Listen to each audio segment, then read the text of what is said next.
Welcome to This Dum Week, a weekly live Twitter space hosted by Alex Marinos and yours truly, Dr. RollerGator. Available in podcast form on Apple Podcasts, Spotify, Amazon Music, Audible, iHeartRadio, and others. Alex, welcome back. Have you had a sufficiently dumb week? Alex, my week got more intelligent and then suddenly dumber. Does that count? All right. Well, let's see. What part of your week got it more intelligent? Well, I'm talking about the Fable 5. I'm talking about the Mythos Fable. Yeah. Okay. All right. We'll get into that. We will get into that. Let's not cover it too early here. No. I think this week has been exceptionally dumb. I think we have discovered, not necessarily by surprise, but really had a lot of proof that those that rule over us are among the stupidest people on the planet Earth, and and that there is no shortage of content on any given week for this show to be able to be had. Now, we're going to begin with a light note. Alex, we're not going to begin too heavy yet. We got a lot of heavy stuff to get into here. But at the tail end of last episode, I mentioned to you that the world was punishing me through the algorithms by sending me what I called Terrence Howard propaganda. You may recall this I do. I claimed existing. So I'm going to introduce you to Terrence Howard propaganda, Alex, so that you're aware of what this Terrence Howard propaganda is. Now, you see, this started by the algorithm feeding me Terrence Howard documentaries produced by Terrence Howard. You see, these are documentaries that he is making in an attempt to overthrow the establishment, to try to cause a rebellion, particularly in mathematics. And he has an exceptionally nuanced focus on mathematics and the square root of 2.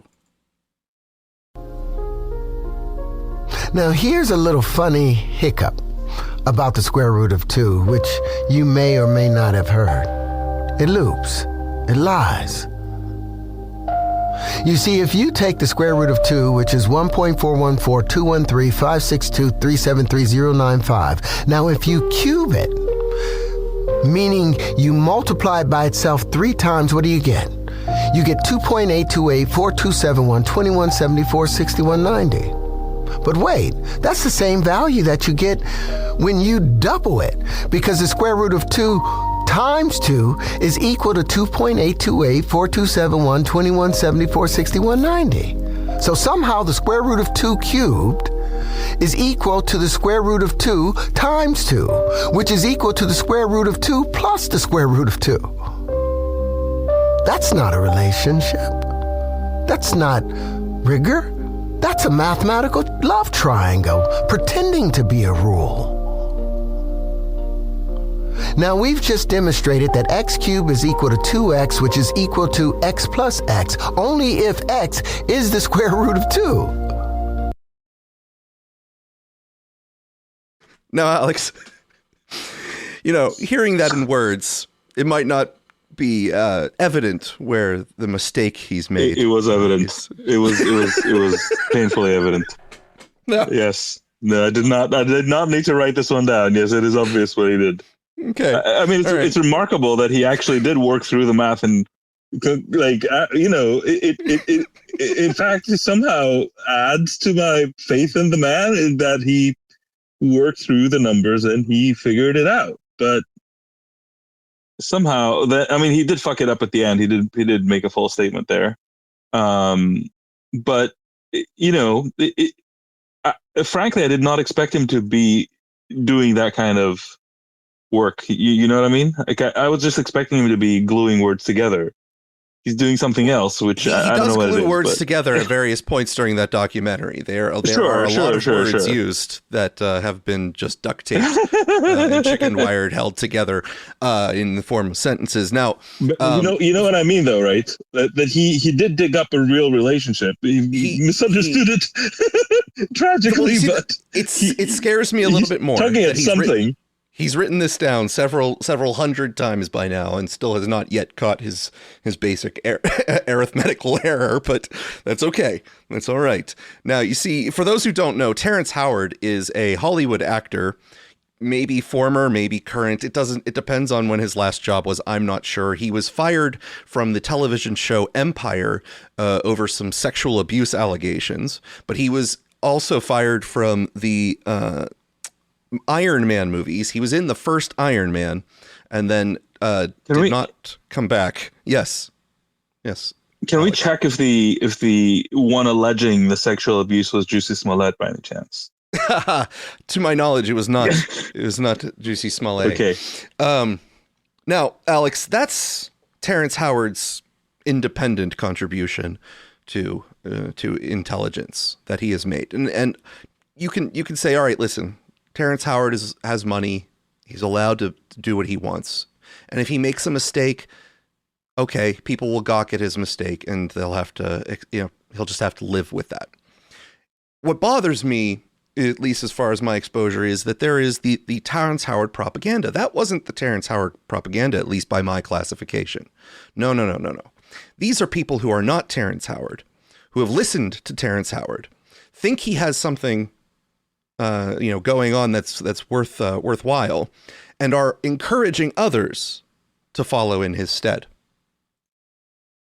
I don't care what happens. I'm here to bring the truth at whatever cost that comes with it. But the truth is here. That's why I put the book out for free. In his book, which you can find at tcotlc.com, on the first page, he mentions something shocking about our math system. Allow me to enlighten you. If 4 divided by 2 is the inverse operation of 2 times 2 equaling 4, then it would naturally follow that 2 divided by 1 is the inverse operation of 1 times 1 equaling 2. What does your common sense tell you about these two scenarios?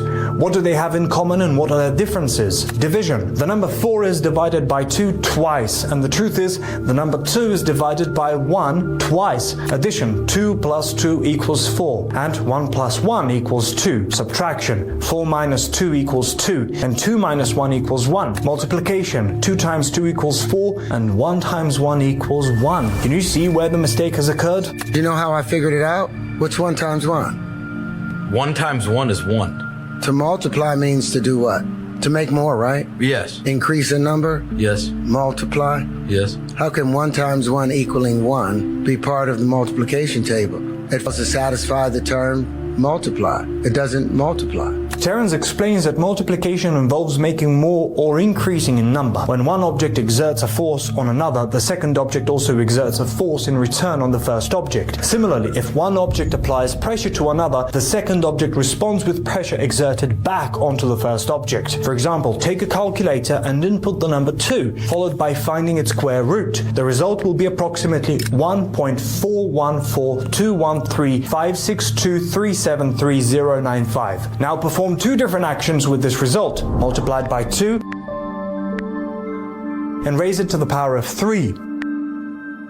Both actions yield the same value, 2.828427121746190. Now divide the result by 2 and cube it again, and you will get the same value again. It shows how different mathematical operations on the same number can yield unexpected yet consistent results. You see that loop? Yeah. That's saying x cubed is equal to 2x, which is equal to x plus x. That's an unnatural equation. That's a mathematical fallacy. And that's the beginning of your math. Someone programmed that lie in there and lied to you and everyone, and all your fundamentals are off. And then everybody said I was crazy. Well, am I crazy or is the calculator broke? Alex, what's your verdict? That was a challenge at the end of that there. Is he crazy or is the calculator broken? Well, he said, is the calculator broke, sir, not broken? Which means, sorry, I apologize. Does the calculator have no money? Which it does not. It does Ergo, not. It does not. Okay. Terrence is right again.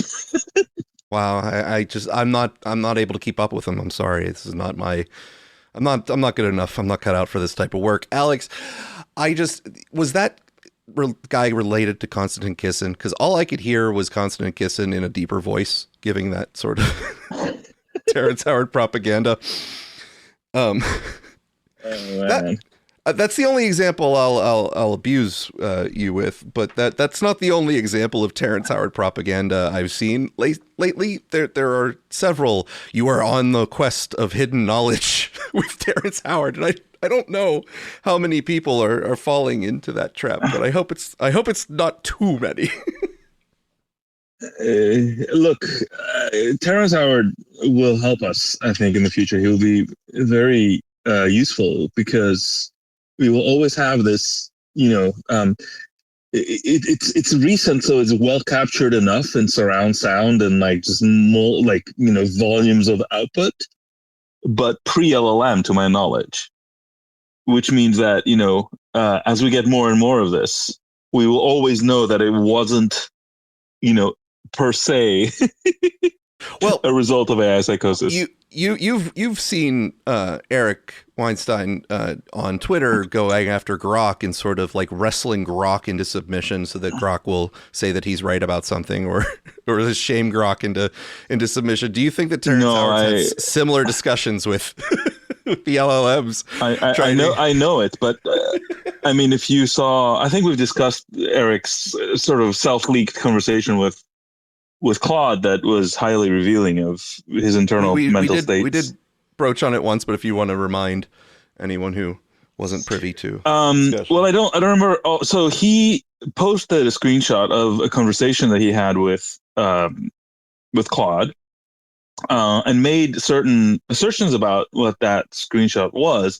I think it was on the order of saying that sort of Anthropic was sabotaging his work deliberately, or somehow that Claude had limited access to certain people of certain features or whatever, which funnily enough, they did do later, which I realize now complicates my argument. But at that time, and especially the things that he was talking about, it was very clear if you knew how the product worked, that he had forgotten to effectively turn on a certain checkbox. Plus, he was making a lot out of the sort of the mumblings of an LLM, because basically there's a very weird feature these products have where they speak as people, but they have no introspective capability. So if you ask them, like, why did you just lie to me or something? Well, why did you just tell me either, X? According to Mark Andreessen. Mark Andreessen doesn't have introspection either. So, wow, I mean, it's working out well for him. So who are you to? I know. I'm just saying. I'm just saying that's the self-testimony of Mark Andreessen. He doesn't. If he had the ability to browse his interiors, he might not have invented the browser. So, anyway, so continuing with Eric, basically. Yes, there was a combination of like misunderstanding the product plus then pushing said product in ways that are all but certain to yield noise, and then interpreting that noise with all the skill that an ancient prophet would interpret the innards of a recently sacrificed rooster. And the result of said sacrifice interpretation was that Eric is a genius and is being sabotaged. There's something along those lines. Which, but the overall element, there was like talk about a letter he had drafted to Dario Amodei with Claude in there, if you were reading and whatnot. But yeah, it was it's fascinating because I don't think he sensed any humiliation from it, but it was humiliating for anybody who understands the technology. It was truly revealing of, what he believes about himself, plus the, absolute lack of understanding of the technology that sort of brought it to, made it pretty clear that, his own self-beliefs had a very low probability of actually being true. Anyway, long story short, yeah, that was that. But I'm, Eric is a known case, I suppose. Terrence Howard is another. And LLMs might enable a whole bunch of new ones. But thankfully, we're not gonna think that it's the LLM's fault because Just understand that I'm not trying to torture you too much today, so I didn't go through with more Terrence Howard propaganda. That's the only example that I'm going to demonstrate to you to show you that this actual sort of genre exists. To let you know. Oh, dude, I have been spending a decent amount of my time in the field of trying to figure out if pre-dynastic Egyptian vases have been made with technology that either modern mainstream archaeology does not acknowledge the Egyptians had, or perhaps even at a precision that is hard to accomplish for us today. And that world is hard to navigate. Let's put it that way. All right. Well, we're going to move forward here, Alex, because we got a beast of a show here. But we don't get that many complaints about the show, Alex. While we don't always have the largest number of live listeners at any given moment, we actually do have some decent stats of people who listen on the podcast version, across with the people who watch the new video feed and people who play the replays. Across all of that, we actually have a decent number of audience, and we don't get too many complaints. Our listeners generally think the show is nearly perfect, basically, right? I guess if the lack of complaints is the indicator. But one complaint we do we block them, which might explain the... Well, anyway, go on. One complaint we do get, Alex, is about you and your obsession with Scott Pelley. Quote, why won't Alex just shut up about Scott Pelley? Tell Alex and Scott Pelley to just get a room already. They don't like you always obsessing over Scott Pelley. They have to deal with it. I don't know what to tell them. So we have some bad news for our audience. We have to talk about Scott Pelley at least one more time. And this is also doubly bad news for you, Alex, because Scott Pelley was fired from 60 Minutes this week. Oh, no. I'm sorry to have to be the one to bring that news to you. But basically immediately after he was fired, he gave an interview to the New York Times. And I'm going to play just one small clip from that interview. I can hear how much this has hurt you. Yes, it's like your spouse being murdered. So that was Scott Pelley telling us what the experience is like. No, I wasn't. By 60 Minutes. That was you fucking with AI. That was Scott Pelley. That was Scott Pelley explaining what he was describing what it was like to be fired from 60 Minutes. That was exactly what he told the New York Times. I don't know what to tell you here. How would he know what it's like to have his spouse murdered exactly? Well, I'm glad you asked. I'm very, very glad you asked, because having worked on 60 Minutes, he was part of the production that did this recent expose.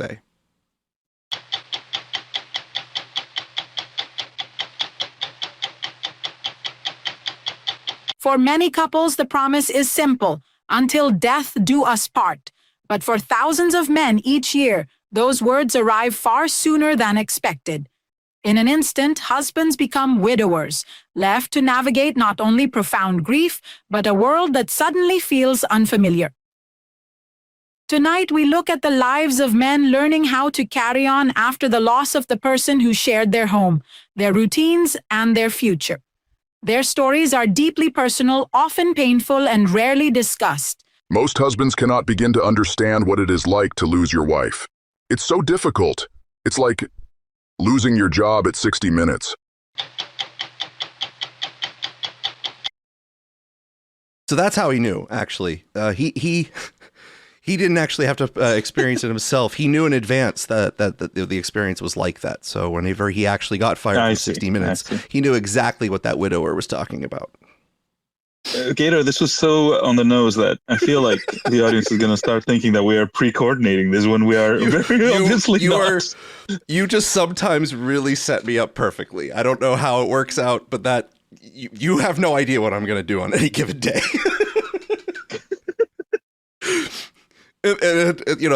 Sometimes that's very refreshing, but also sometimes it's scary because I'm like, I don't know if today's show is going to be the best, but we'll see. And then you set me up perfectly like that. You had no idea I had that prepared.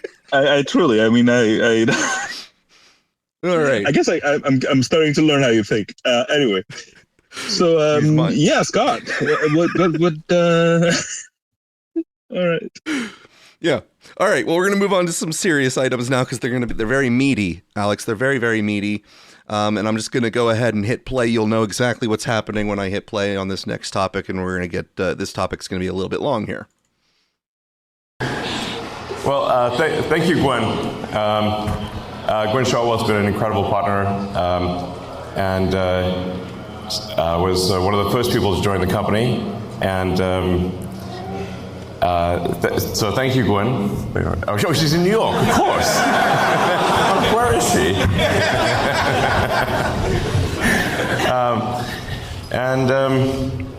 Yeah, it is certainly hard to believe that a little company that started in a warehouse in El Segundo is now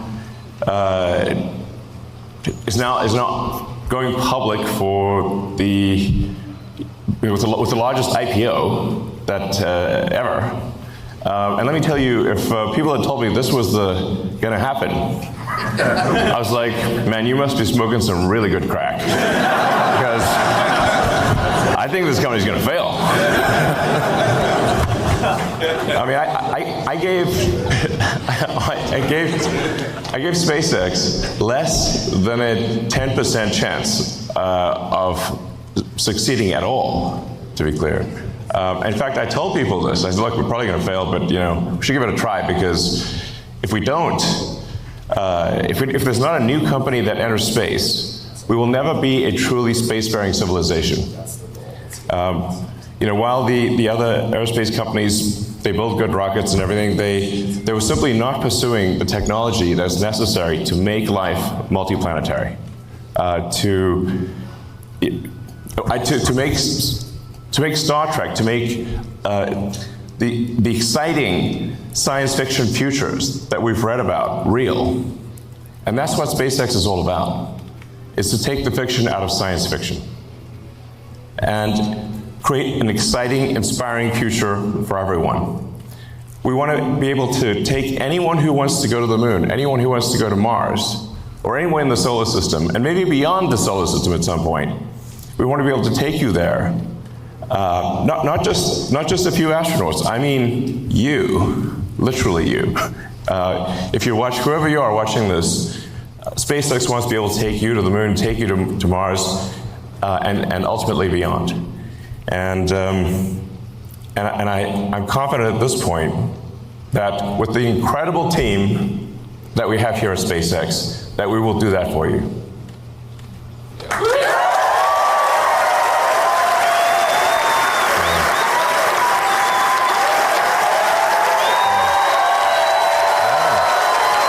Gator.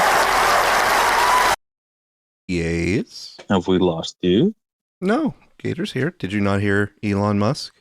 I heard all of Elon. I'm just is there a particular part of what he said that you want me to elucidate? Well, that was Elon Musk at the opening bell for the IPO of SpaceX. And the SpaceX IPO makes Elon Musk the world's first trillionaire, as reported by Reuters. Few business leaders have been as deeply embedded in popular culture as Elon Musk, the ambitious entrepreneur who has become a central figure in internet culture and has amassed a fortune that has made him the world's first trillionaire. At a time when concerns about inequality are high and public attitudes towards the ultra-wealthy have soured, Musk has managed to retain a loyal following despite his stratospheric net worth and without the folksy persona that endeared other tycoons such as Warren Buffett to the masses. While admirers view Musk's no-filter style as part of his appeal, critics have accused him of wielding oligarch-like power, raised concerns about governance at his companies, and objected to his increasingly partisan political interventions. Still, SpaceX, the sprawling rocket, satellite, and AI company that together with electric car maker Tesla formed the center of Musk's empire, raised a record $75 billion in its initial public offering on Thursday, highlighting investor enthusiasm for his business ventures, and surged in his first day of trading. Following the share sale, Forbes pegged his net worth at roughly $1.1 trillion, far ahead of the man next in line, Alphabet co-founder Larry Page. Quote, the second richest person has been hovering around 300 billion, said Matt Durrott, deputy editor at Forbes Wealth. And only one other person, Oracle founder Larry Ellison, has ever been worth 400 billion. Most of Musk's wealth now rests with SpaceX, where he holds a stake worth roughly 866 billion. His 1.1 trillion net worth now includes stock components that would vest over time. Musk became a household name through Tesla, opens new tab. Oops, they copied the word opens new tab from the alt text, and SpaceX before expanding his influence with the $44 billion acquisition of social media platform Twitter in 2022. The deal gave him a direct channel to hundreds of millions of users and made him a prominent voice on issues ranging from politics and immigration to government spending and free speech. His move into politics, particularly his role in U.S. President Donald Trump's Department of Government Efficiency last year, has been among his most contentious ventures. The political fallout coincided with weakening Tesla sales in several international markets in 2025 as protests and consumer boycotts targeted the electric vehicle maker. Musk, 54, was born in Pretoria, South Africa, to a Canadian mother and South African father. He attended the University of Pennsylvania, graduating in 1997. He took over as Tesla's CEO in 2008 with the conviction that electric vehicles would combine high performance with software-driven features, helping redefine the global automotive industry. Some auto industry watchers say Tesla's success and its trillion-dollar-plus market cap helped prod traditional automakers to pivot to electric cars. Many investors are betting he can repeat the feat in space and artificial intelligence. Yet SpaceX remains cash hungry, and much of the company's valuation rests on technologies that may take years or decades to become commercially viable. Beyond Tesla and SpaceX, Musk has also co-founded 5 other companies, including tunneling startup The Boring Company and brain implant maker Neuralink. As CEO of Tesla, Musk has courted controversy and praise in equal measure. He is credited with turning Tesla into the world's most valuable automaker. Executives at legacy automakers dismissed the threat for years, skeptical that a startup car company could figure out how to mass-produce electric vehicles profitably. He renewed the world's respect for American ingenuity in automotive engineering, said Bob Lutz, a former General Motors vice chairman.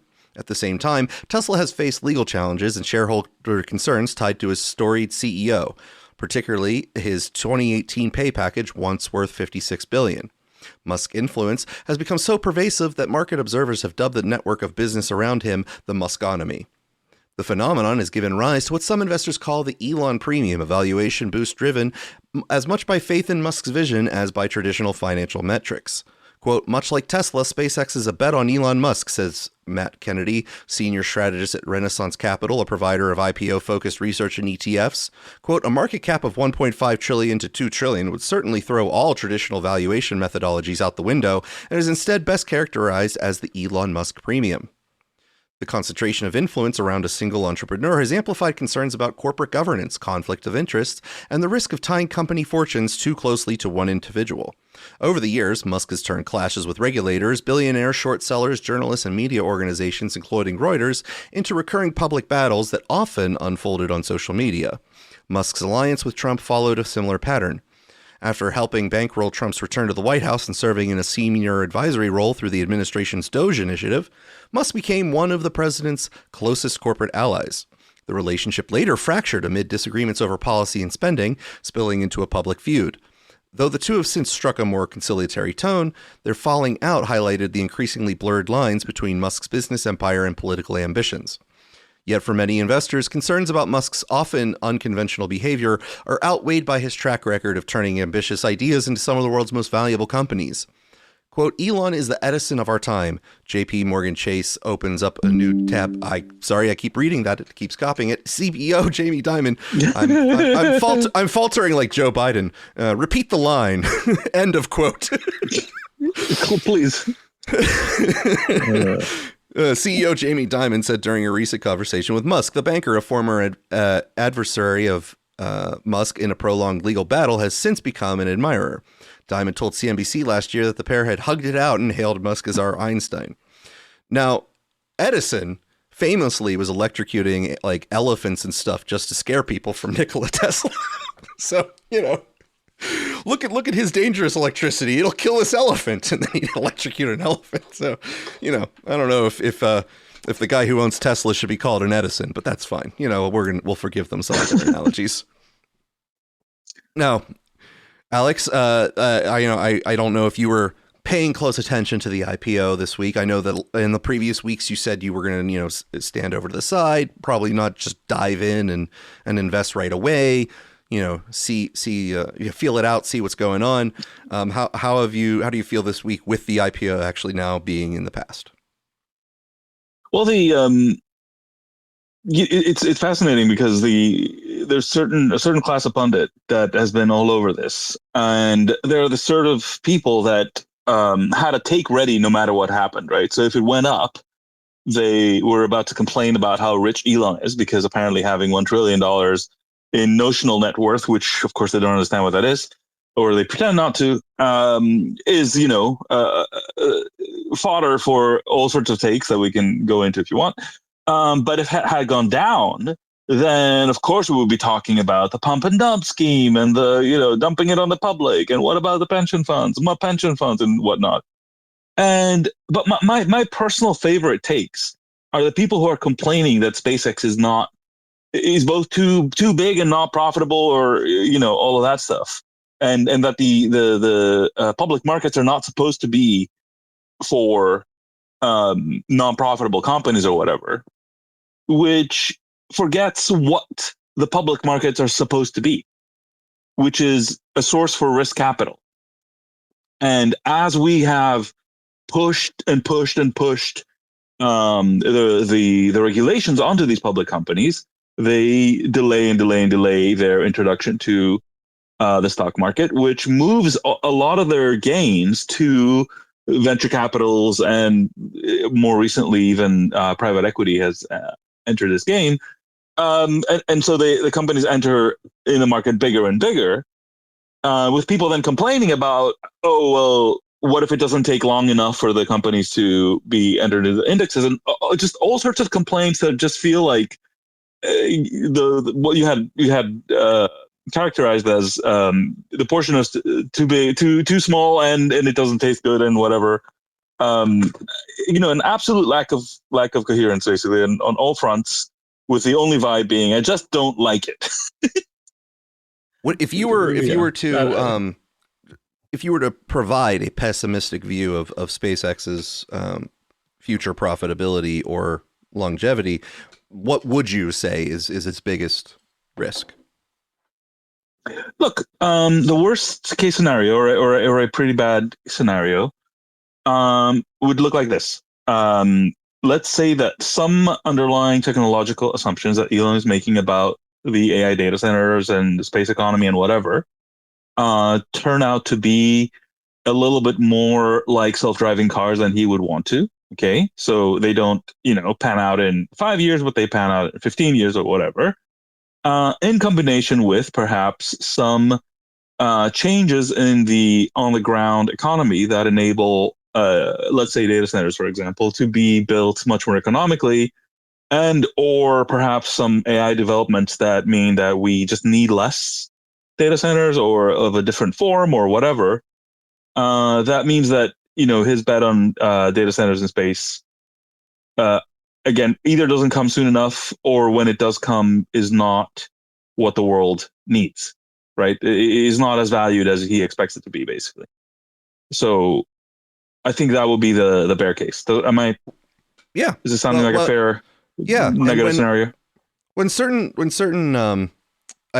things are future oriented like that, it's really hard for the average person to ascertain the feasibility of some of these projects, or to determine whether or not they'll even be pursued competently. But people in those sorts of terms will point to proxies to try to determine whether or not to invest in something. They have certain proxies that they use. Perhaps it's advice from someone, or perhaps they have contraindicators. Let's bring in Jim Cramer now. He's the host of CNBC's Mad Money, of course. Jim, the stock's at the highs of the day. Look, this was beautifully done. It was an A+.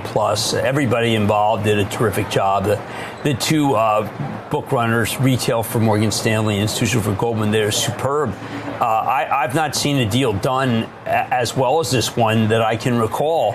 I'm sure, obviously, Elon Musk had a great deal to do with it. That would be wrong not to say that. But really perfect, Kelly. It's just a fantastic job. I've said that I thought it could go up to 2.5 trillion. It might do that, but you got in at a good price.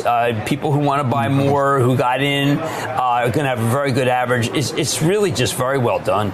You know what I was struck by, Jim? And CNBC, again, I feel like I'm giving out too many shout-outs today, but they have this great piece talking to a lot of retail investors in the IPO. And the hilarious part of it was almost all of the retail investors acknowledged, yeah, it's probably overvalued in the short run. Yeah, the valuation is high, but they all had this sense of kind of wanting a piece of this for the long run. I know there's also a lot of people who just wanted to be in for the first day IPO pop. So we'll see whether they can kind of hang on for the longer term, because can you imagine what this company's quarterly results are going to be like? And Gwynne Shotwell talked to Morgan about this. They don't care. That thing could be up, down 80%. It's going to be a mess, right, for a long time. So, well, but that's okay. You can buy more.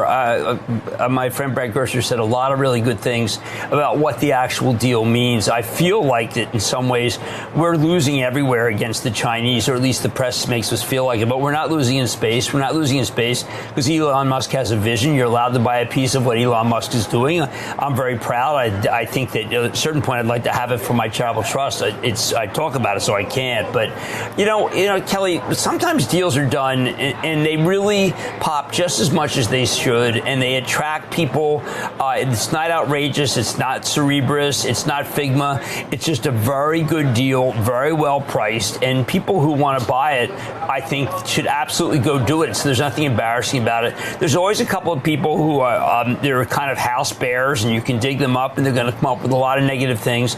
But I've been seeing that since I got in. I walked down Wall Street 44 years ago when the Dow was at about 1,000, and the same naysayers, some of them are still around, but we got new naysayers. They kind of do the same thing, and they've kept people from being wealthy, and their jobs, the people who have the regular jobs, that would never make them wealthy. So now, Alex, we have a very, very difficult situation. We have what is almost something akin to a Gödel's incompleteness theorem here, where if you bet on Elon Musk has Jim Cramer as a perfect contraindicator. The contraindicator says that Elon Musk is very optimistic about Elon Musk and SpaceX. So we don't know how this situation resolves. Is this strapping the toast to the cat with which side lands down? Yes. If you place that is exactly what's happening onto the back of a cat, you can get perpetual motion by throwing the cat upside down. That is correct. That's right. I guess we're going to find out if you can also use this for space launch. Okay. Nathan wanted to speak, and then we'll go to Nick. Nathan, what comments do you have on this SpaceX IPO? I know that you're in some ways closer to the situation. Yeah, I like the stock. You like the stock? You like the stock. Then yes. Back to the old GameStop days. We just like the stock. That's all it is. All right, go ahead, Nick. Yeah, I don't know. I think it's interesting.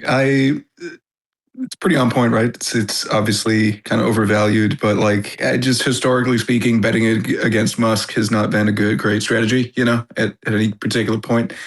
I don't know. I think that the sentiment around AI is very real in that, the way that I see it right now is a single misstep, picking a fight with the State Department could make the difference between succeeding and failing in this market. The herd of people can move if things get unstable, because I'm trying to build a company with agentic tooling, and it makes it a lot harder if models are coming and disappearing and you're trying to adapt workflows to them. And I think that it'll be interesting to see if Elon can pull off making something equivalent that doesn't have a bandhoot of people who believe they're morally superior to you trying to dictate what is acceptable use of their technology based upon rational or irrational phobias. And I think that in my mind, that's what it's going to hinge on, is this sort of rat race of agentic coding. So time will tell, I suppose, but I think it's worth a shot. You know what I mean? Well, we'll definitely be discussing the agentic coding situation later in the show here. We got a lot to go into on that. All right, I'll save my thoughts. There's so much dumb there. I can't wait. Let's not. So much. let's not spill it all here because we have current dumb on this situation to get into. Alex, this is where I had said earlier that, this week really just sort of brings to light how we are governed by the dumbest people that you could possibly have to govern you. Elon Musk is officially the world's first trillionaire. Think about that. We're living at a time when more and more people are just hanging on by their fingernails to survive in this economy. And Elon Musk has more money and more wealth than anyone in human history. I want to be clear. This is not just some fluke. It is a feature of a rigged economy. Donald Trump's big, beautiful bill cut health care for millions of Americans to give guys like Elon bigger tax breaks. The tax code rewards CEOs for firing workers and replacing them with AI. Loopholes have allowed Jeff Bezos to pay an effective tax rate lower than a Boston public school teacher. And we are left with a country where a handful of billionaires at the top pop champagne in their $300 million yachts, while working people take on even more shifts to try to pay off their student loan debt. The top 1% of U.S. earners now have more wealth than the entire middle class. We need to overhaul our tax code. We need a wealth tax. And it's about time that corporations paid their fair share. Today's marker should be a wake-up call that enough is enough. Time to make change. All right, Alex, I'll go to you first for a reaction to Miss Elizabeth Warren, Senator Elizabeth Warren. I just continue to fail to understand what these people are going on. It's like, do they really think, truly in their heart of hearts, that the problem with the U.S. government is that it doesn't have enough money? And if only we could get some more money, we could fix the problems. Like, is that really a sequence of thoughts that is, firing via their brain cells and like exiting their mouths? I literally don't understand what these people what they're talking about. It's like the other equivalent take. I don't know if you've sequenced it up, where it was like, well, Elon could solve world hunger. It's like, but like how? How could he do? Well, listen. I don't know. If he gave everyone a Tesla, the Tesla would be able to lock them inside of the car and force feed them, so that they would no longer be hungry, and therefore hunger would be solved permanently. You would not have to worry about it at all anymore after that. The AI Grok would just make sure that they ate. It's time to eat. I mean, there is Grok in the new Teslas now. You can just say, "Hey, Grok," so you're not far. That's what I'm saying. That's what I'm saying. You're not far. Yo, it's time to eat. I'm monitoring you with my camera, bitch. Eat up if you want to exit this vehicle. You're gonna starve. And to connect Elizabeth Warren to another one of our favorite here, Saint Bernard, he has posted, Elon Musk's rise to trillionaire status is not a time to celebrate. No. It's a call to action to take. Unless you're Elon Musk, I suppose. The unprecedented income and wealth inequality that now exists and the greed and power of a ruling class that is destroying the social fabric of America. Our democracy cannot survive when one man who contributed $290 million to get Trump elected becomes $700 billion richer since Trump's election. Our economy cannot sustain itself when one man owns more wealth than the bottom half of our society, when 60% of our people live paycheck to paycheck, and when we have the highest rate of childhood poverty of any major nation, when our kids will have a lower standard of living than their parents. This is not just about wealth, it's about power. Musk and his fellow oligarchs want it all. Together, we must fight back. We can and we must create an economy and a government that works for all of us, not just Elon Musk and his fellow billionaires. And I would love St. Bernard to expand upon these ideas real quick and take me on a little bit of a journey to understand what exactly Elon Musk just did that was supposedly incorrect and ill-gotten. I would like him to articulate the exact sequence of steps that Elon Musk recently took that were incorrect. The things that he did wrong. Because I listen, I'm not necessarily the biggest Elon Musk fan. I think he, to a large degree, bullshits his way through a significant amount of things. But what he just did is not something that he has done anything particularly improper with. Like, maybe there have been some ways where he's gotten a significant amount of loans that he hasn't really exactly directly paid back, but that he just rolled up certain things into other companies and swished a bunch of loans and other investments around to cover up something that hasn't been profitable yet. But that's not my position. That's not my world to complain about. I'm not the banks who are on the hook for the money, so I'm not going to be complaining about that sort of shell game if that's what he's doing. If he has done an IPO and other people decide that they want to invest in that IPO, I don't know where Bernie gets the idea that something bad has occurred.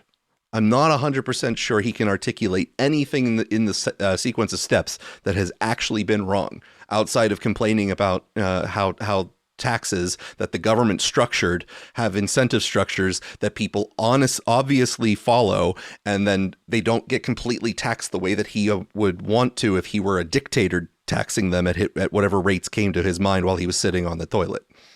Like, I mean, it's like Mamdani said, it's time to tax Elon Musk.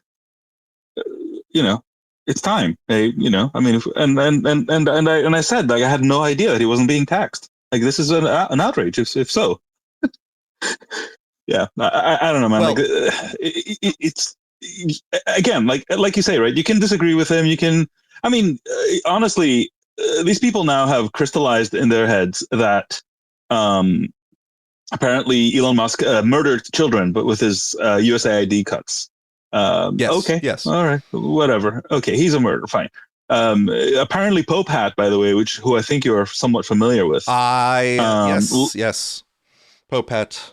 Let it slip on blue. What is it called again?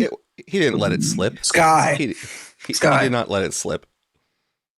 Oh, okay. Blue Sky. That if something were to happen to Musk, that might not have been the worst of things that were ever to happen to anyone. It might even be a good thing, right? So that's what they see. They see somebody they really, really don't like, and he's crossing a mental threshold, right? In this net worth metric. That, I mean, it's probably worth actually talking about what that is, because to the extent that somebody is listening to us and doesn't understand what $1 trillion means.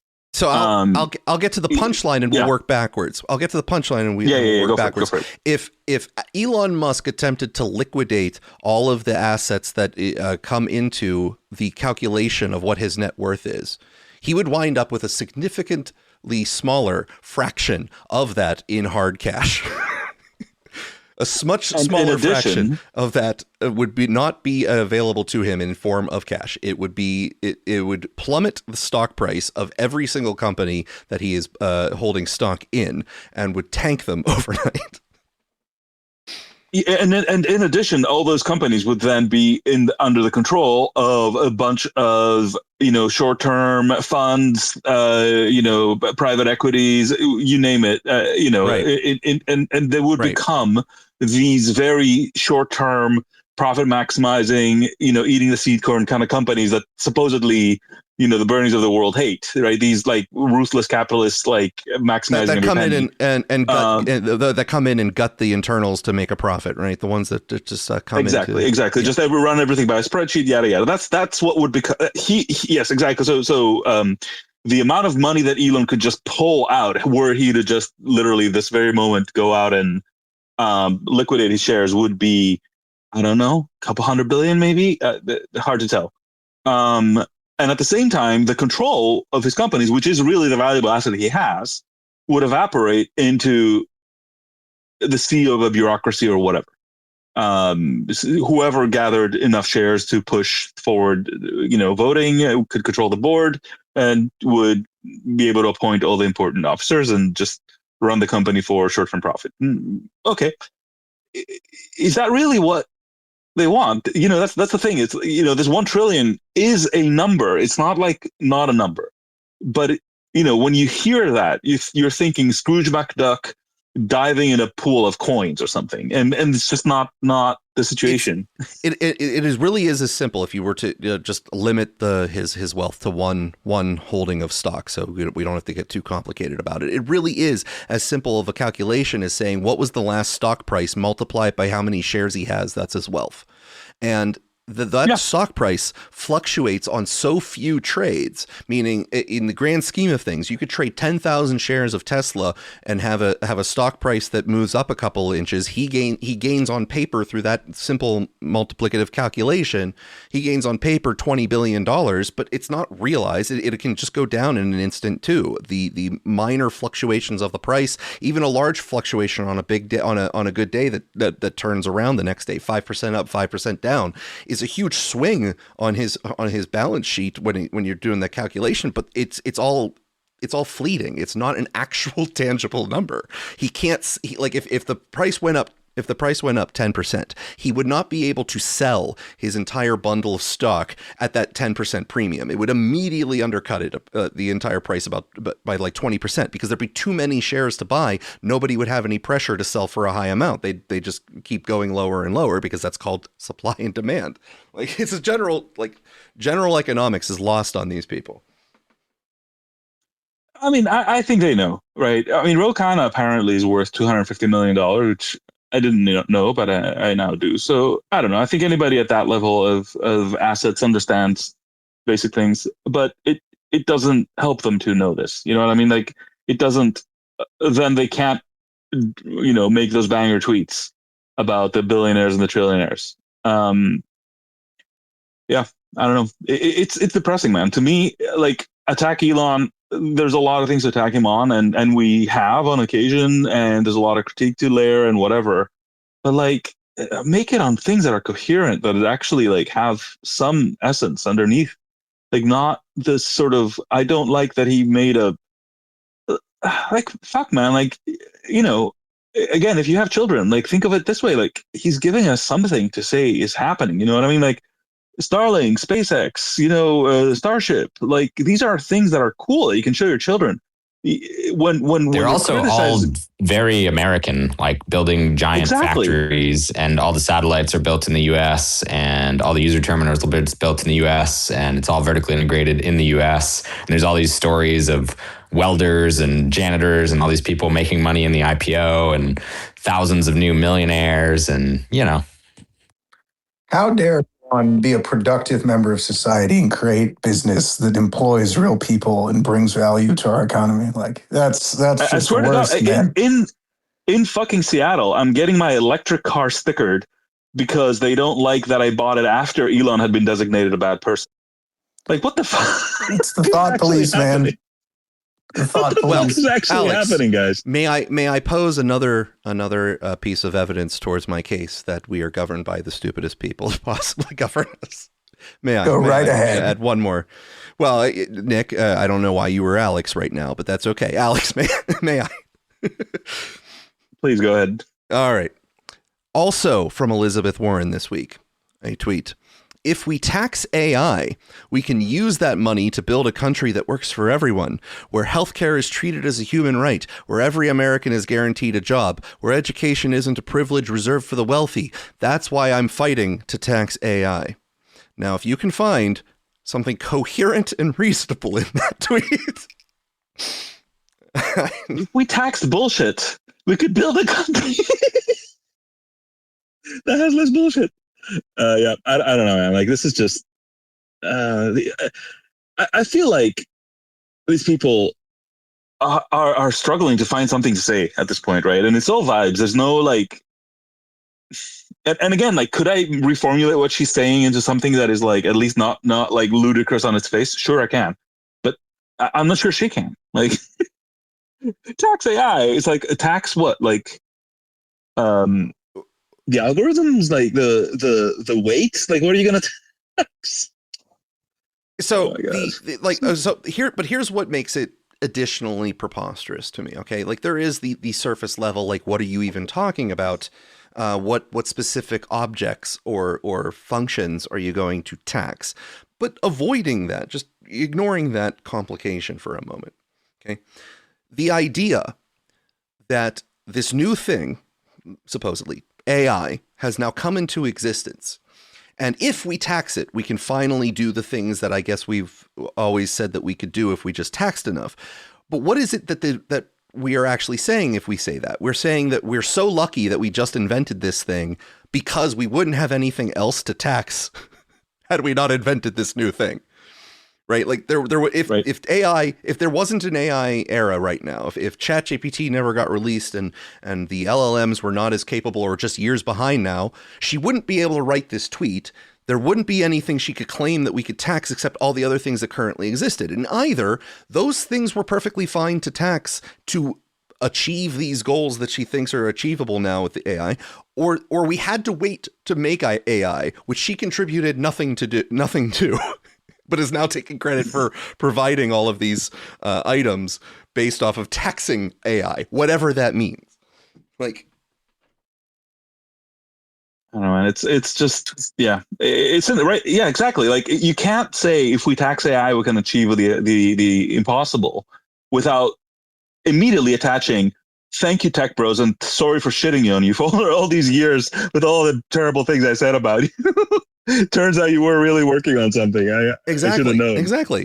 Exactly. Where's the tax going to actually impact, right? So like I've realized that you can use AI to build a software company with a lot fewer employees and be able to deliver higher value to the employees that do join with higher equity shares and whatnot. You pre-fired people? You horrible person. Yeah, You're basically. not paying payroll tax on your AI workers in your 17 quads?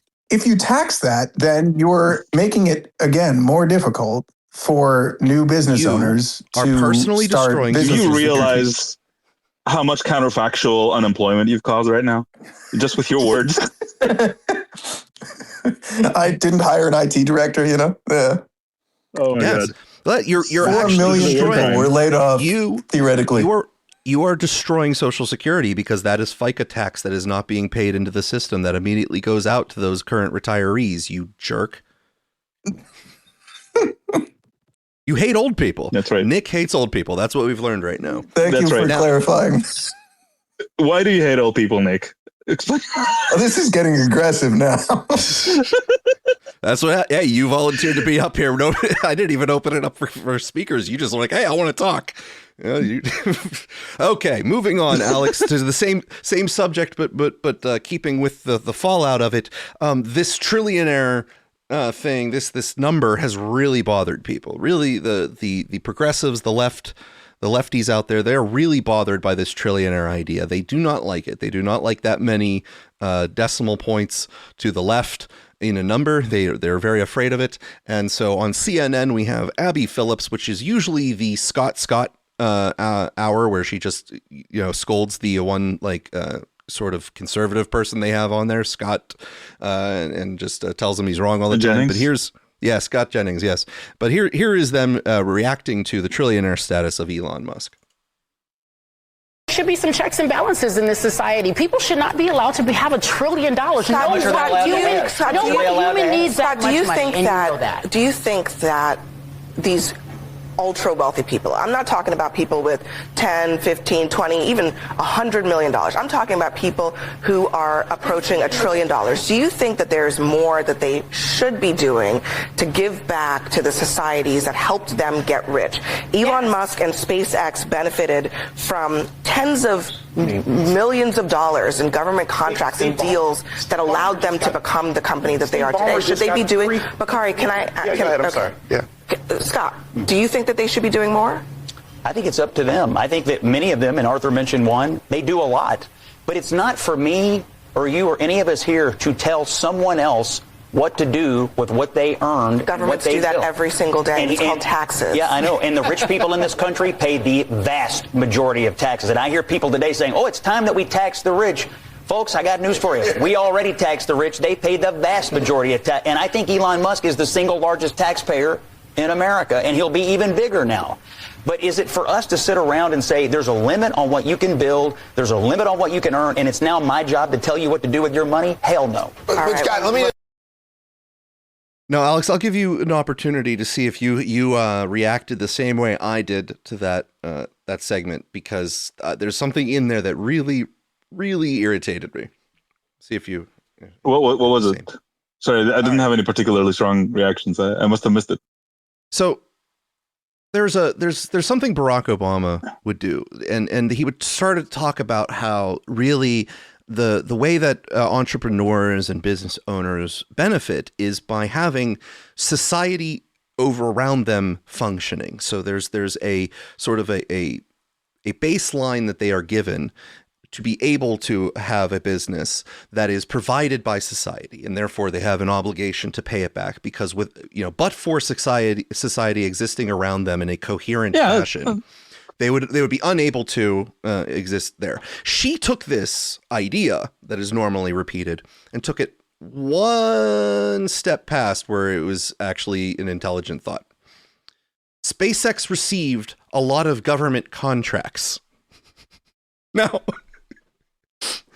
Now, talking about having a functioning society, having, roads that you don't have to build yourself, and therefore being able to benefit from the fact that people can get to you on their cars, benefiting from law and order and certain rules, and having a court system that is functioning so that you can protect yourself from lawsuits or sue other people for intellectual property violations or copyright infringement or whatever you're going to do.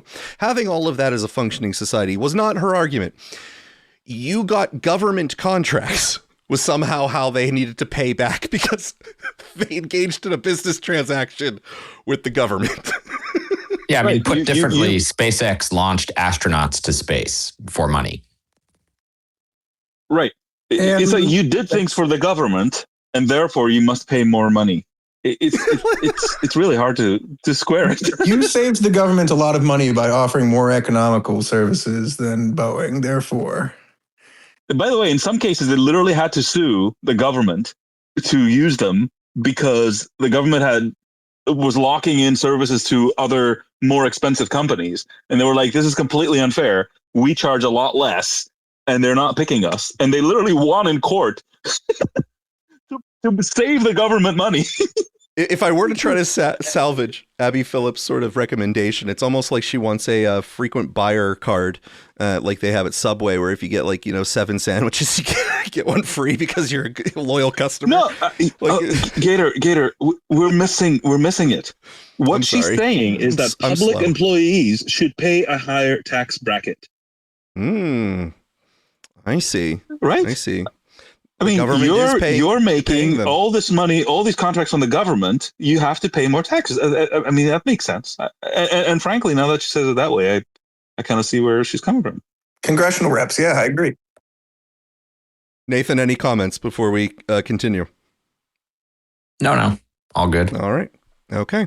So this here is somewhat of a comedian who is known for making very political content. So he uses his comedic background to be articulate in certain ways that are different than regular pundits. Named Jonathan Pye from the UK. The world's first trillionaire. I suppose that's just inflation, isn't it, really? What is a trillion? Is it like it's like 10,000 billions? It's 1,000 billions. Is that all? And that's in dollars. A million millions. That's what a billion is. 1 million times $1 million. Now that does sound ridiculous. I think Musk made at least $250 billion on Friday, or 250,000 million. It does sound better when you do it like that, doesn't it? 250,000 million. It's not a bad day at the office. That's quite a good line, that. I looked it up, right? It's enough money to completely eradicate extreme poverty worldwide for a year. But if he gave away $250,000 million today, he'd still be as rich as he was on Friday morning. And I know you don't become a trillionaire by giving your money away, but, I mean, to imagine having billions and billions of pounds and waking up every single morning and not thinking, right, how can I help?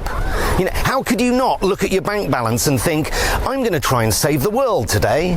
I'm going to buy a couple of really nice houses and a Lamborghini and a pointless yacht, and then I'm going to try and cure cancer and save the lesser spotted leopard from extinction while I'm at it. How could you not do that? Not, how can I make more money? Not, how can I change the system in my favour, not how can I persuade poor people that me paying tax is bad for the economy, not how much rage baiting can I fit in today, how much can I piss off the libtards today, or how can I sell more aluminium trash panzers. What's wrong with him? Are you joking? 10 years ago, Elon Musk was bragging about how we'd all have electric cars on Mars. 10 years later, he's bragging about how you can create your own AI child pornography on Grok, whilst openly promoting far-right parties across Europe, including the AfD, which is as near Germany as got to the Nazis since, well, the Nazis.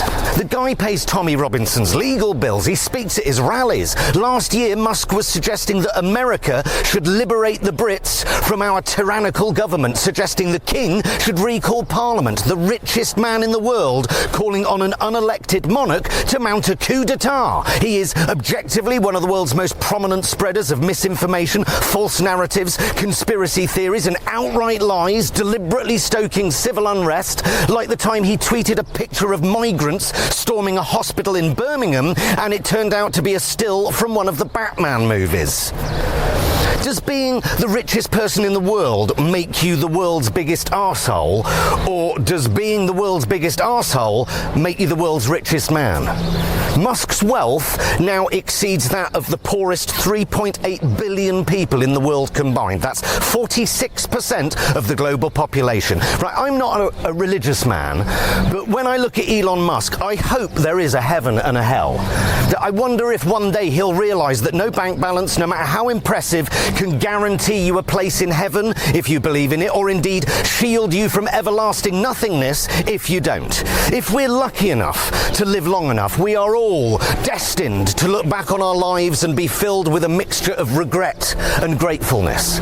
I wonder, as death draws near many years from now, if Musk possesses enough humanity to recognise the true horror of the consequences of every decent choice he could have made but didn't, and whether he is capable of feeling the crippling regret that he chose instead to allow his wealth to enable despots, to amplify lies, to pay far-right racists, to call for the overthrow of democratically elected governments, to aid the destruction of our natural world, and to cause unspeakable inequality and suffering to those he could and should have helped. On his deathbed, I am willing to bet all my money against all of his that Musk's God complex will suddenly evaporate, and all the voices that once hollered that Musk is the man who tells it how it is, the self-made man who changed the world for the better, all those voices will fall silent, and the only voice left will be the sound of history itself scribbling into its notebook, "Here lies the worst human being that ever existed." So people are having a bad time with this trillionaire thing, Alex. They're not reacting very well to it, and particularly with Musk being the person who to do it. I think there's a extra bit of, let's say, animosity. You said that was a comedian? He's supposed to be. I mean, listen. He used to be better. He used to be better than this. I mean, this was just fucking broken, man. Like, it's like, okay, Jonathan Pye, what are you doing? Like, please expand. Oh my God, man. This was just, and you see the internal logic of what they're saying, right? Like how they've built up the case now against Elon, and they keep repeating it. I mean, this one went far. He's helping destroy the world. Like how? With the electric cars, or by putting, inner infrastructure in space? Like what? And they'll probably say, like, but what about the cobalt? Because they don't know that most Teslas don't use cobalt batteries anymore. Anyway, it's there's no like. Let me put it differently. If he had done this by trading derivatives or whatever, what they would say is like, well, can't you just build something useful? But with Elon, they can't say that. So literally, all they have is a symbolics of like, well, I don't like who he associates with, and look how much money he has, and let's not talk about how he made his money. it's oh my God, it's just I don't know. I'm not being very coherent. I think it all comes down to this fallacy that he has free capital available, which he doesn't. I think that's what it all comes down to. They keep working this into their rhetorics that like, well, he could have done this and he could have done that. He's like, no, literally, he could, like, in order to release the amount of money he needed to purchase Twitter, he caused the Tesla valuation to collapse a few times while he was selling very small amounts with very defined objectives. He caused the Tesla share price to be depressed, and that wasn't to free up the entire amount. He then topped it up with loans for the same reason, because he didn't want to just sell a bunch of shares. But the entire rhetorical frame is he has this big amount of money in his bank account, liquid, ready to deploy, and he's just not doing it because he must be a bad person. Well, let's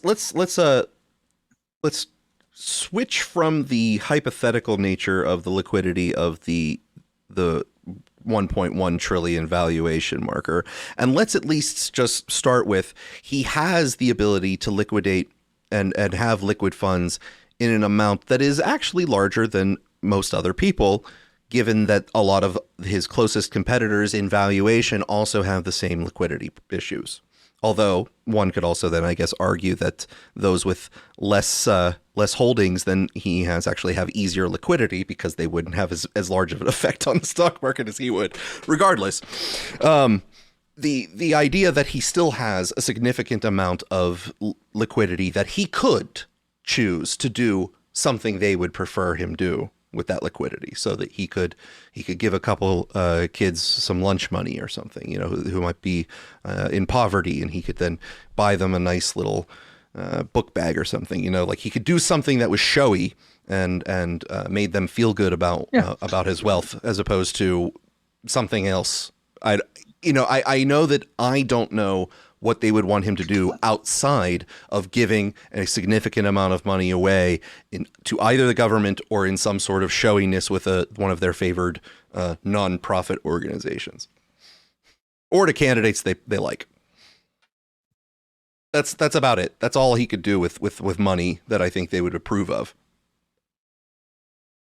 Yeah. No, frankly, I think if he was to take that money and put it in the Cayman Islands, in a faraway island, and just retreat from public view, which is what most people with his net worth do, I think they would be much happier. Like, what they really don't like is that he is both successful and visible.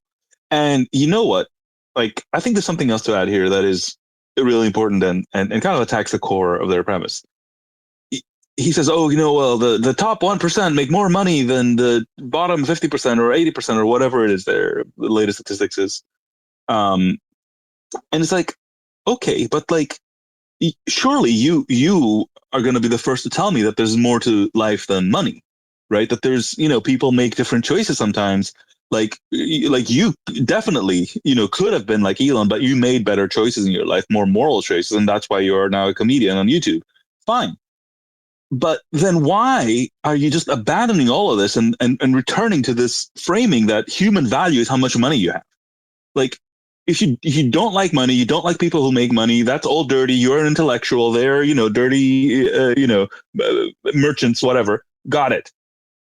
But why aren't you ignoring that world then? But instead just looking at it from the outside in, just licking your chops and trying to figure out how to extract it. Right. I think that to me is the biggest hypocrisy, is not to say like, look, if you talk to a Buddhist monk or whatever, they'll tell you, yeah, they make money. I don't value things that way. They do what they do. I do what I do, whatever. You agree, disagree. That's has a consistency to it. These guys obviously care about money. They worship it. That's the crazy part to me. It's like they pretend like they're above it, but in essence, that's all they talk about. Well, the interesting thing is, I think if it's not that they would ever be capable of understanding this concept, but the idea is in their minds as if there has been just one giant fixed stock of money that we're talking about, and now Elon has 1 trillion of it. Right. And that somehow he got all of this by like taking it like hungry hippos fashion, by like just gobbling up all of the money that other people used to have. And that's the way that they talk about it, right? That's the way that they imagine that this scenario has evolved, and that is a fatal flaw in everything that they say afterwards. And because we already talked at several lengths about the fact that if he tried to sell his illiquid assets, that the actual liquid value would be significantly smaller.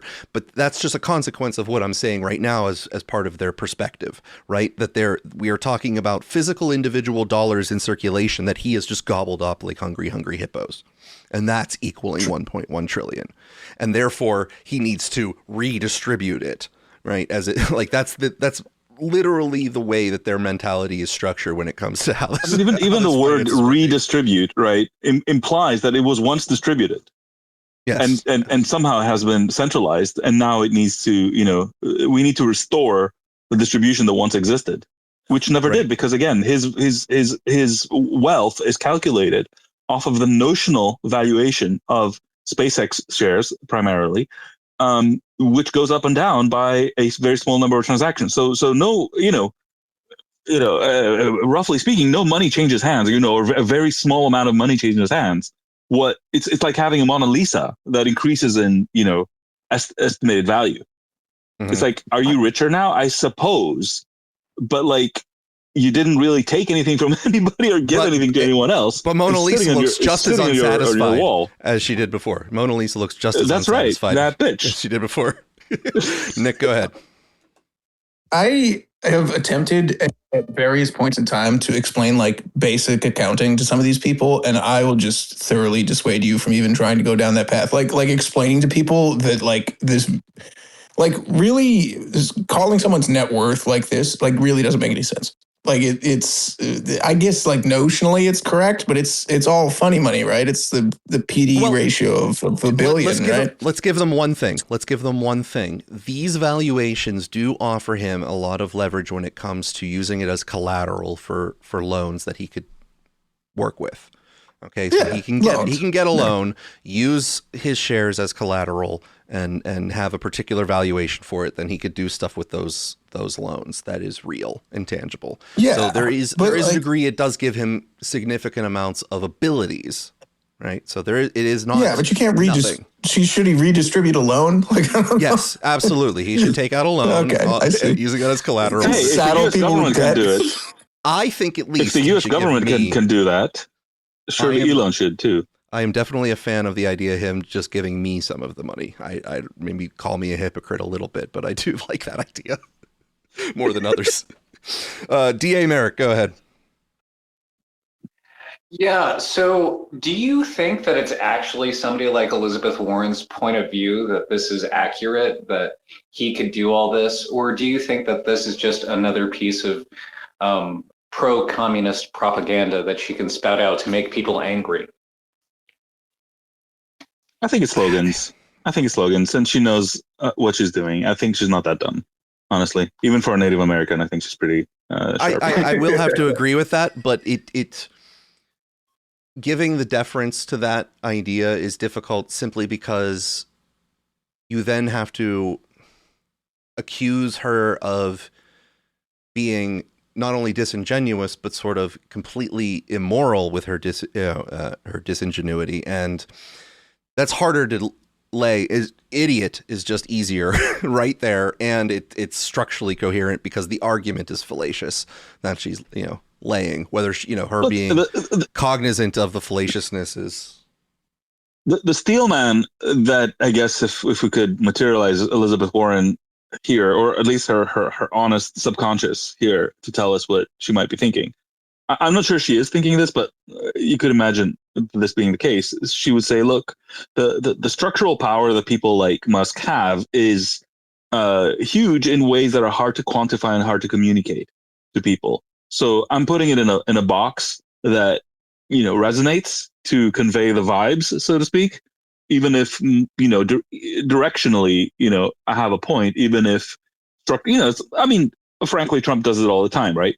He'll say something and a lot of people will say, and I might have said it from time to time, that like, look, it's not like factual what he's saying, obviously, but it conveys something that, has a deeper truth to it or whatever.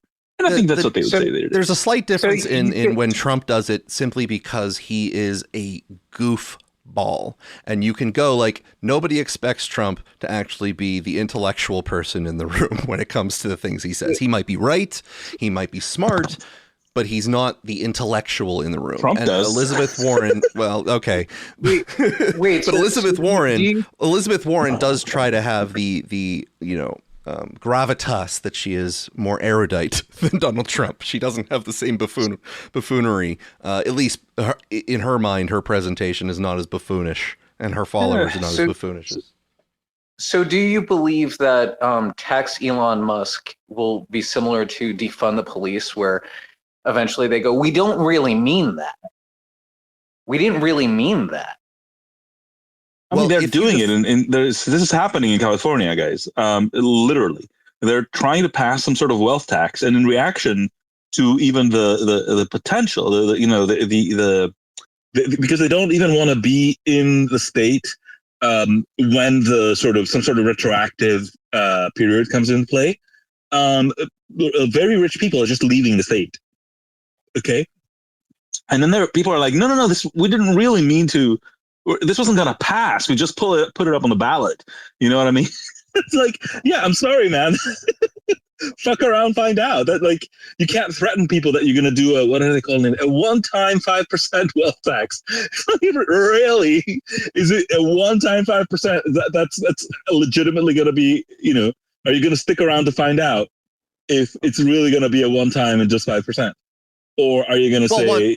One time that election fuck cycle. That, I'm out. One time that That's voting right. cycle, right? Yeah.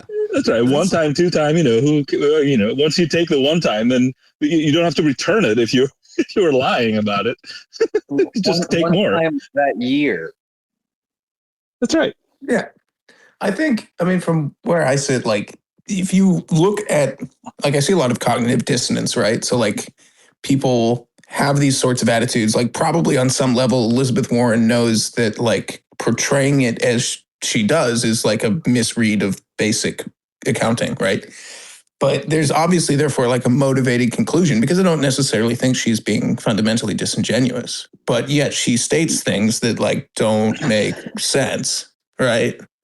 And then you have to ask why, right?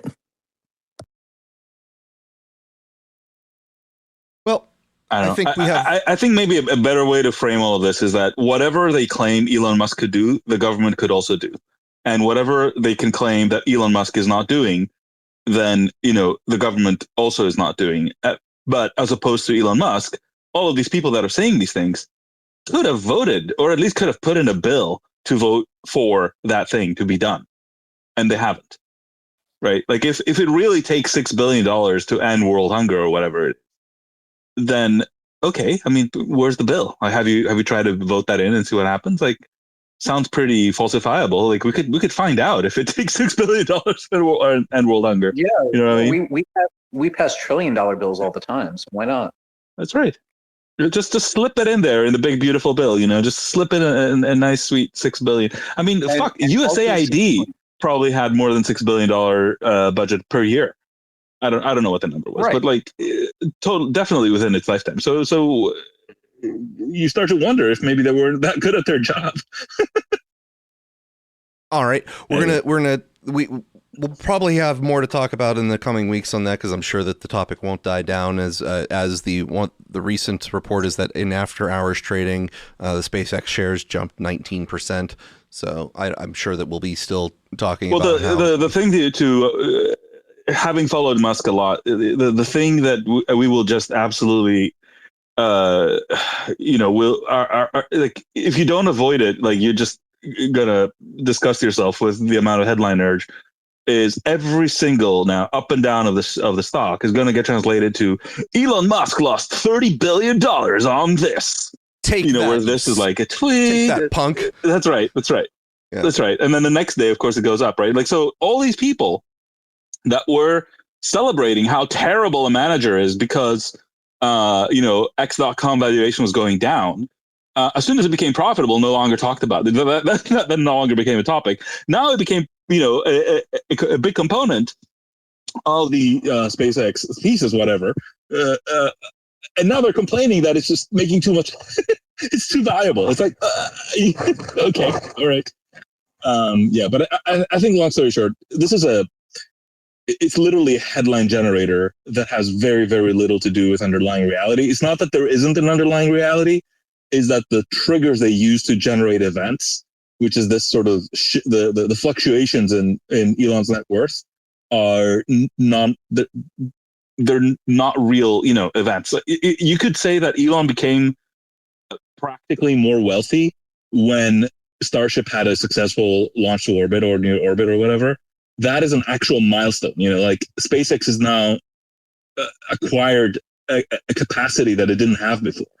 But it didn't, at that same moment, lead to a repricing of the stock. So that doesn't get covered the same way. You see what I mean?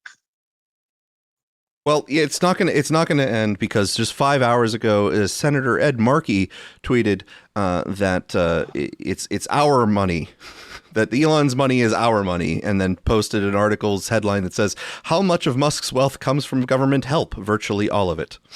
So it's not going to end. And by help, they mean that he did work for the government, right? We're not talking specifically. We're talking about government contracts, like Abby Phillips said on CNN.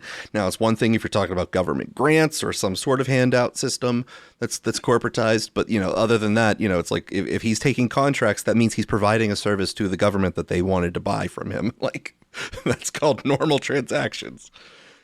All right. Yeah. Now, we're going to move on here. Shall we just say something practical, by the way, just to, like, as a palate cleanser? I think the same week, for some reason, no, this is actually good, positive, unicorns and rainbow stuff. Right. For some reason, this week, SpaceX superseded. They have now launched more satellites into orbit than the rest of humanity combined. And I'm talking about every other country's space program. I know that much. Speak for yourself, Gator. Yeah. So I don't know the exact numbers, but it was like something like 15,100 something is all other countries plus all other companies in the US plus NASA plus, everybody. Yeah, but and then it's 15,200. Sorry? He's doing it for profit. I don't know. Oh, well, that doesn't count then. Yeah, that's not altruistic at all. Yeah, so they've launched more satellites than the rest of humanity combined, which is kind of wild. And they were all made in a very tiny factory in Redmond, Washington. Really? I did not know that. Wow. Do they do tours, by the way? I'll ask you offline. Yeah, ping me after. For a facility to It's a really cool place. I'll be honest. All right. Exciting. All right. Well, we're going to move on here because we got lots more.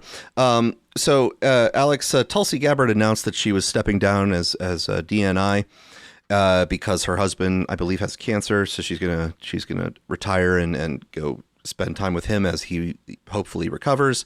But on her way out, she has given a recent report on biolabs that the U.S. government has funded across the world.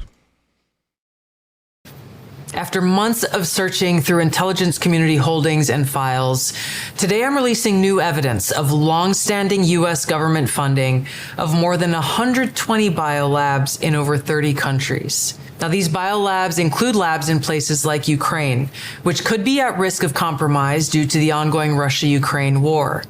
In fact, the intelligence community had previously warned that a U.S.-funded biolab in Ukraine likely housed dangerous pathogens and remained vulnerable to long-standing threats of Russian attack, seizure, or damage. Now, until now, evidence regarding the full existence and funding of these laboratories had been knowingly withheld from you, the American people. Many of these U.S. government-funded biolabs are currently or have previously engaged in research using hazardous and highly contagious pathogens, and in some cases included dangerous gain-of-function research with very little visibility or oversight. Now, President Trump clearly understands the serious threat dangerous gain-of-function research poses to the American people. And this is why he took decisive action over a year ago. On May 25th, 2025, he signed an executive order to end federal funding of gain-of-function research around the world. Here at ODNI, I issued new guidance to the intelligence community directing increased collection on these laboratories and facilities overseas. And we're already seeing the results of this increased collection.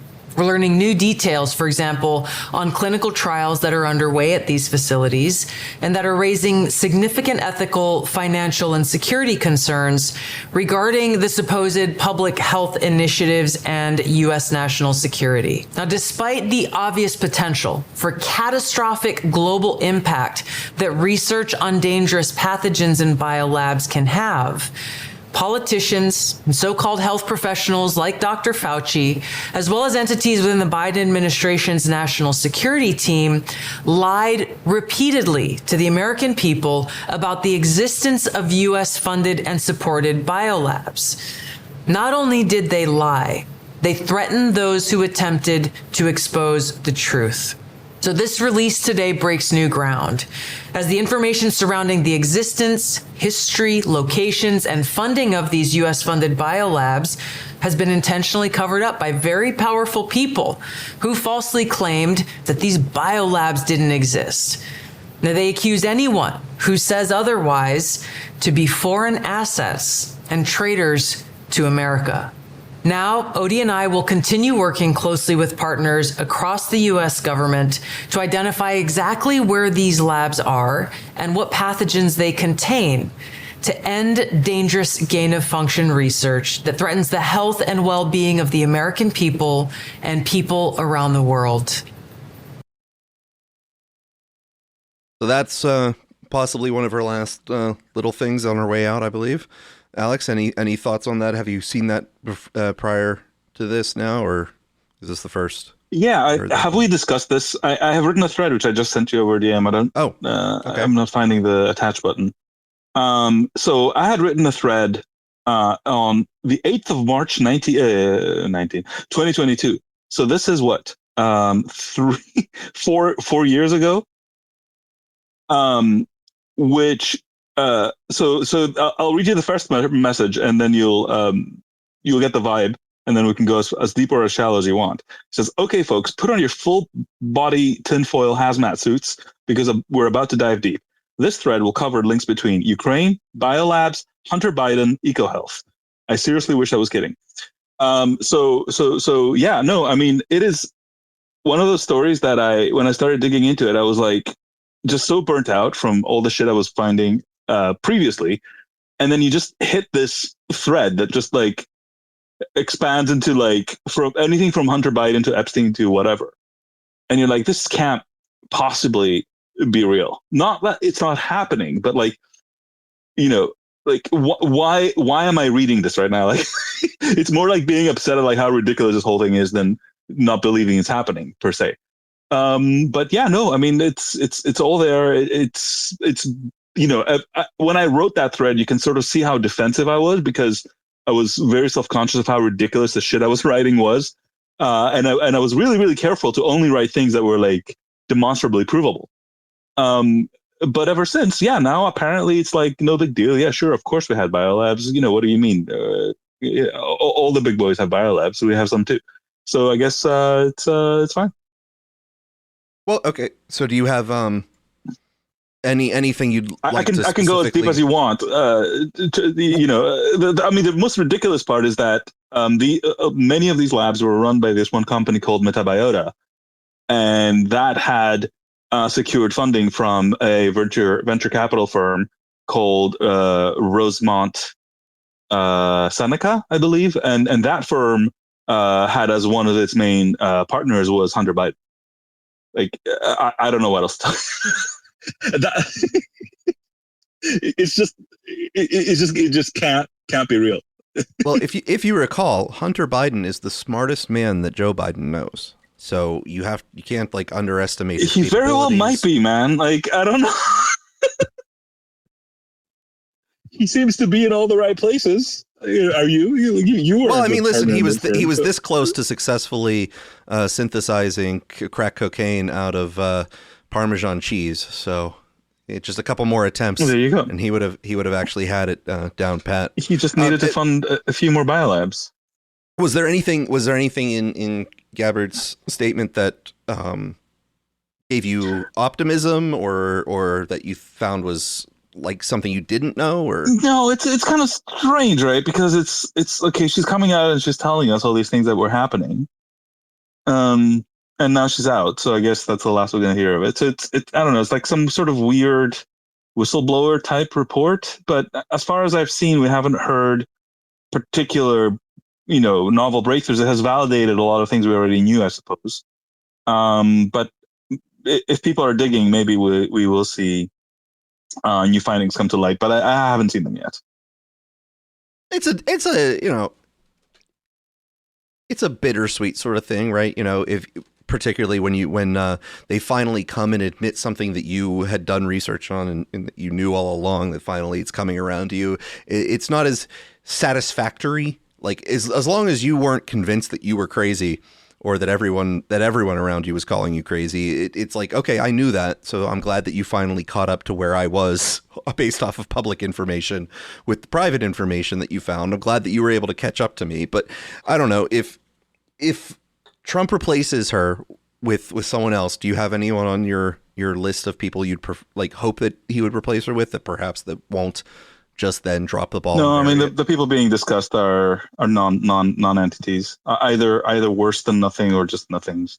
Whoa. So harsh. And really that's I'm sorry, like the first person that was being discussed was the guy that Trump has running Fannie Mae, I believe, and is like some sort of real estate developer buddy of his, like with no military or intelligence background. So that's what I mean, non-entities. It's like, what is he possibly going to do heading all the intelligence agencies of the US government? Gotcha. It's like there's zero chance that he will be able to pull rank on. Well, at least it's nobody from the UFC that's going to be wrestling tonight. You don't know. Yeah, right. It could be. Anyway, but that's kind of the sort of thing I'm talking about, and really, you remember. When we were talking about Gabbard before, I said, look, there is an argument for her staying there, even though she might not agree with many of the things that are happening. And that is the argument. It's that when she leaves, there's going to be somebody else taking over, and that somebody else might be less than neutral, to put it that way. They could actually weaponize proactively weaponize capabilities. It's one thing to be forced to do things you don't want to do. It's another thing to be replaced by somebody who will want to do those things that you don't want to do. Right. All right. Well, we got to move on because we got a huge stack left here. We're going to move on to a completely separate topic here. This is the verdict in the Carmelo Anthony trial. Alex, I don't know if you're familiar with this. If you aren't, we will get you up to speed. Yep. Strong emotions this week in Texas after a jury found 19-year-old Carmelo Anthony guilty of murder in the stabbing of 17-year-old Austin Metcalf. Anthony was sentenced to 35 years in prison. The two teens were high school track athletes at competing schools. They were both 17 at the time of the incident. The jury rejected Anthony's claim that he killed Metcalf in self-defense. The closely watched trial is sparking debate over self-defense, race, and school safety. This morning, we're joined by attorney Joanne Molinaro to discuss this case and why it has become so divisive. Good morning, Joanne. Morning, ladies. Thanks for being with us. This is a case they're talking about all over the nation, and I know you've talked about it on your Instagram page, so I wanted to have you on to discuss it. Yeah, well, it's a sad case. It's very, very tragic. We have a young man who lost his life and another young man who's going to be spending a good chunk of his adult life in jail. Yeah, absolutely. Okay, so one of the sticking points in this case is that all the black jurors were struck from the jury. How is that even legal in 2026? So to be very specific, there was a large jury pool, about roughly 500 people, and jurors were eliminated for largely legitimate reasons, and included among that were Black American jurors. I think what's causing a lot of controversy, though, is that once the jurors reached the strike pool, which is the area in which prosecutors and defendants counsel can choose to strike certain jurors, all all of the black jurors remaining in that strike zone were struck by the prosecutor. Now, think of it kind of like a dinner party. You're planning with your partner, right? Mm-hmm. Each party gets 10 strikes, and they can strike for any reason other than race or other improper reason.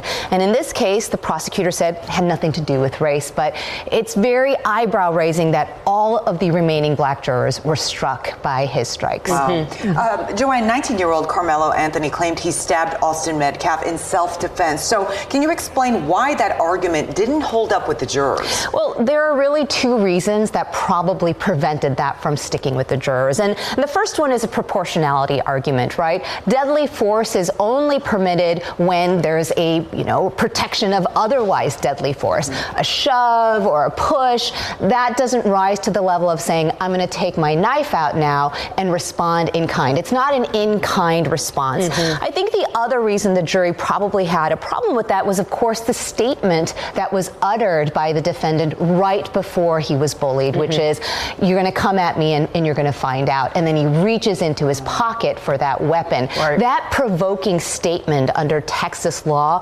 prevented an appliance of self-defense as we would otherwise might have seen. Right. And of course, Anthony's lawyers argued that Metcalf was much larger, and that's why his push was met with a stab. But the jury did not go with that argument. The jury also in Texas decides not only the verdict, but the sentence here. How did that complicate this case? So in Texas, it's one of 6 states in the country that permits the jury to derive the sentence. And in this particular case, it was actually defendant who made that election. Now, the defendant elected to have the jury render the sentence before the defendant knew what the makeup of that jury might be. So they took a big gamble here. And in this situation, given the composition of the jury and what we have statistically seen happens when an all-white jury is rendering either a verdict or a sentence to a black American defendant, some have thought perhaps that is why we're seeing a rather harsh sentence to a 17-year-old defendand. Wow. Okay, well, before we let you go, we want to ask you if there is any chance for Anthony to appeal his sentence. So he has already filed a notice of appeal, and there are going to be a number of legal bases for that appeal. Now, appealing a sentence is really, really hard. Under Texas law, it's going to be very hard because this sentence, while some may think it was very hard for a 17-year-old, it fits within the guidelines. It fits within the statutory range. So there is very little chance that this sentence is going to be reduced or thrown out. However, there are certainly bases for throwing out the verdict altogether because of some of the process, issues that we talked about. For example, the jury selection. Exactly. Yeah. Well, Joanne, this is a case people are talking about all over the country, so we appreciate your insight into why everybody's so wrapped into it. Thanks for being with us. Thank you for having me. Joanne. So the one anchor woman asking the question, how is that even legal to not have any black members of the jury, was a particularly odd question. I understand the idea that it might be desirable to have a mixed race jury selection as the outcome, but to ask how it's even legal to have it wasn't an all-white jury. There were non-white members, but they just weren't marked as African American.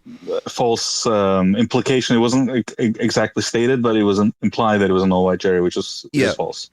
But the idea that it would be illegal to not white. I mean, listen, you can't just say, okay, well, you're black, you're on the jury. That's fine. I have here an article from WFAA going over the jury selection process that as it occurred. And this is a section that's particularly illustrative of how the process went. Prosecutor Dewey Mitchell began his question and answer section with the jury pool by reminding them that they were there to keep a fair trial. Quote, for some people, this may not be the right case for you, he said, adding that he is looking for people that can listen, keep an open mind, listen to evidence, and render a fair verdict. Mitchell said his greatest fear is not getting a chance to talk to a potential juror and get an idea if they can be fair. He said jurors have to presume the defendant is innocent. Quote, does anyone feel like the person has already done it? He asked the pool. He said the burden is on the state to prove beyond a reasonable doubt that the defendant is guilty. The burden is not on the defendant, and he doesn't have to take the stand. Mitchell said that defendants have the right under the Fifth Amendment in the U.S. Constitution. He asked the jury pool if anyone would hold it against Anthony if he did not take the stand. Quote, "I don't know the answer to that," one prospective juror said in response.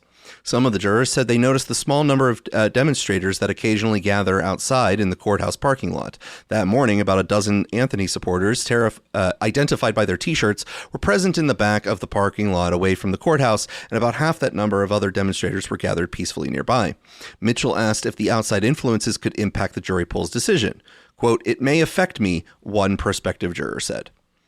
Mitchell also asked about age and whether that would impact how they decided the case. Quote, I think, what if that happened to my son, the panelist said. Another juror brought up race. "I don't know if I feel right putting a brother in jail," the panelist said. Mitchell then asked biases and personal beliefs. Quote, "It would violate my religious views to punish someone," a potential juror answered. Then prosecutor defined the different levels of murder in Texas, including negligent homicide, manslaughter, murder, and capital murder. Mitchell said that one criteria of murder is taking a life by threatening bodily injury and then causes the person's death. You can fall back on, "I really just wanted to hurt them or injure them, but I didn't want to kill them," Mitch said. Then he tells the panel about sudden passion in Texas. Jurors cannot consider that in guilt-innocent phase, only in punishment. Then Mitchell revisited the age issue, asking the panelists if they would be able to render a true verdict because of age. Quote, "I can decide guilt or innocence, but because of that age, it may affect me in punishment," a prospective juror said. Quote, "I don't feel like I can make a decision to send someone young to prison for life," another said. Quote, "Seeing someone who looks like a kid, I can't determine verdict yet," another answered. Quote, "He looks like a child," another said. "I can't send him to jail. He could learn from his mistake." Quote, "Hard to look at that kid and send him to prison for life," yet another said. 16 other jurors agreed with these sentiments that the defendant's age made it difficult for them to assess a long prison sentence if convicted. They talked more about race, Mitchell said. "In 30 years of practice," quote, never have I had this conversation with a jury before." One juror was candid. Quote, "I'm scared if I don't do the right thing, I might not be able to live with that the rest of my life." At the end, Mitchell told them they can consider sudden passion and punishment and said if they determine that, the range then goes from 50 to 99 years to 20 to 20 years. Prosecutor entered the plea with 100 panelists. "I pray for you all. I pray you will be able to do this, and thank you all." Now, of course, anyone can sort of put on a performance and have ulterior motives in their reasoning that they don't disclose publicly that motivate it. But on the surface, it just sounds like normal questions, normal answers, and that panelists were stricken possibly because of biases that they may have due to the age of the victim, not wanting to treat him as an adult, even though that's what he was being charged as, or quote, not sending a brother to jail, things that a prosecutor might reasonably find as biases, reasonably there to strike them from a jury pool, whereas the defense would possibly want some of those that the prosecution's likely to strike as people on the jury. I think there is substantial legal gray area in terms of whether you're allowed to basically ask, do you think he did it, and will you send him to jail or whatever. Like, you're supposed to ask general things about the juror, I think, not like effectively, what do you think? Did he do it? I think that's where a lot of the, because, if you could just ask, like, do you agree with me or not? Are you going to help me out with this case? Right. And just strike jurors on that basis. You see the problem with that. So I think there are limits to what he could ask. And from what I've heard from not blue leaning lawyers, let's say, is that while the case is probably open and shut regardless, that the prosecutor basically just didn't want to take any chances and may have gone a little hard on the jury selection, just essentially making sure that there wasn't even the chance of a misfire. Was a question that I read one of the things that you could put in the more gray area troublesome category, or is it things that possibly happened outside of this article that you were? I think some of those were gray area. I think especially when you add how it was asked and how the answer was evaluated. I think from some of those answers you could infer pretty comfortably, like whether the juror was gonna, how they were gonna tilt on the particular case. No, and you're saying that if you can infer how they'd go on the case, that would be the gray area. Well, like, that's the. If you're not supposed to ask, like, what are you gonna do? Then presumably anything that allows you to infer that same answer is a problem, right? No. Well, listen. One in any trial, if like when I was going to be doing jury duty, I was making the joke that if I wanted to get off, I'd just tell them that I believe in jury nullification, because that's one of the ways that you quickly get off, because they don't want to put someone on there who's going to have the ability to determine something isn't a crime on their own whims and personal opinion, when the idea is that the judge tells you, what the law is that you are adjudicating upon, and then the trial commences where the prosecution and defense try to say they did it or didn't do it under those definitions, and that the jury nullification would be the process where I get to decide as the juror. No, I don't think that when smoking pot was more illegal. No, I don't believe that smoking pot's a crime. So even if they prove that he had like 12 pounds of it in his trunk, then he's not no problem. Not guilty, Your Honor. So I'd have to review the individual ones that you think are the most problematic to see if I share your sentiment. On my read, they didn't stand out to me, although I could be persuaded on certain ones possibly that they were more problematic. If a person volunteers, I wouldn't feel right putting a brother in jail. And I'm the prosecutor. Look, that specific one was one of the more egregious ones, right? But there were others that were a lot more subtle. I think. All right. Yeah. Well, we have I'd be curious to see which attorneys you listen to. I've listened to some and gathered a few. It's Barnes. I'm talking specifically about, if people want to find Barnes, Robert Barnes. He was, just to give you a sense, he was one of the lawyers that assisted Trump with the 2020 election challenge. Right. He's not your average lefty. Well, I got a sampling here of two attorneys reacting to the verdict, and we're gonna leave it up to the listener to determine which one seems more like they have arguments and points, and which one is more passion. First and foremost, the one thing that I would ask for people to do at this moment is pray for the Anthony family, because they have been legally lynched for the last year, and more so by this slaughterhouse of a courthouse, as well as the family of the Metcalfs. So the energy right now is very white supremacy. They have shown up to be the pigs that they display with hate. They are celebrating the loss of life and the loss of freedom. So that's the energy. We have a devastated family who didn't know that they was going to have to let their son go back into a holdover, because we have an overzealous prosecutor who lied throughout this trial, who put on liars as witnesses in order to be a saving grace for the white community so that they can win an election. That's what it feels like right now. We already see the prosecutor make clear that he wants it to be a long sentencing.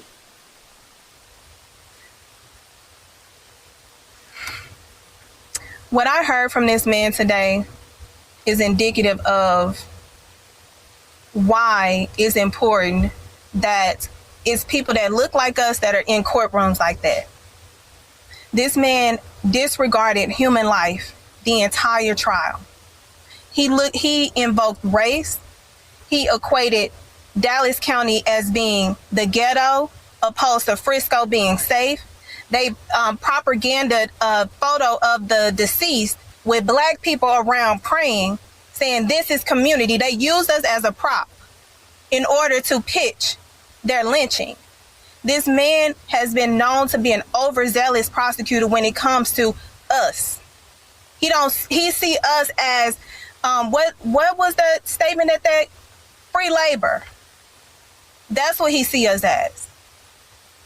So I'm not surprised that this prosecutor, who has unethical background, would get up there and ask for the max when he know that this was self-defense. Now, Alex, I'm going to play the next attorney here giving an analysis of the verdict. I don't know. What do you believe her strongest legal argument was there? Me no like verdict. Okay. Well, I'll have to consider that in when I'm listening to this next attorney to see if they have anything to counter that. I have sent you over DM the piece I listened to, but it is 40 minutes. So I don't expect you to play it here. Maybe attach it somewhere. So if people want to hear another take, yeah, sure.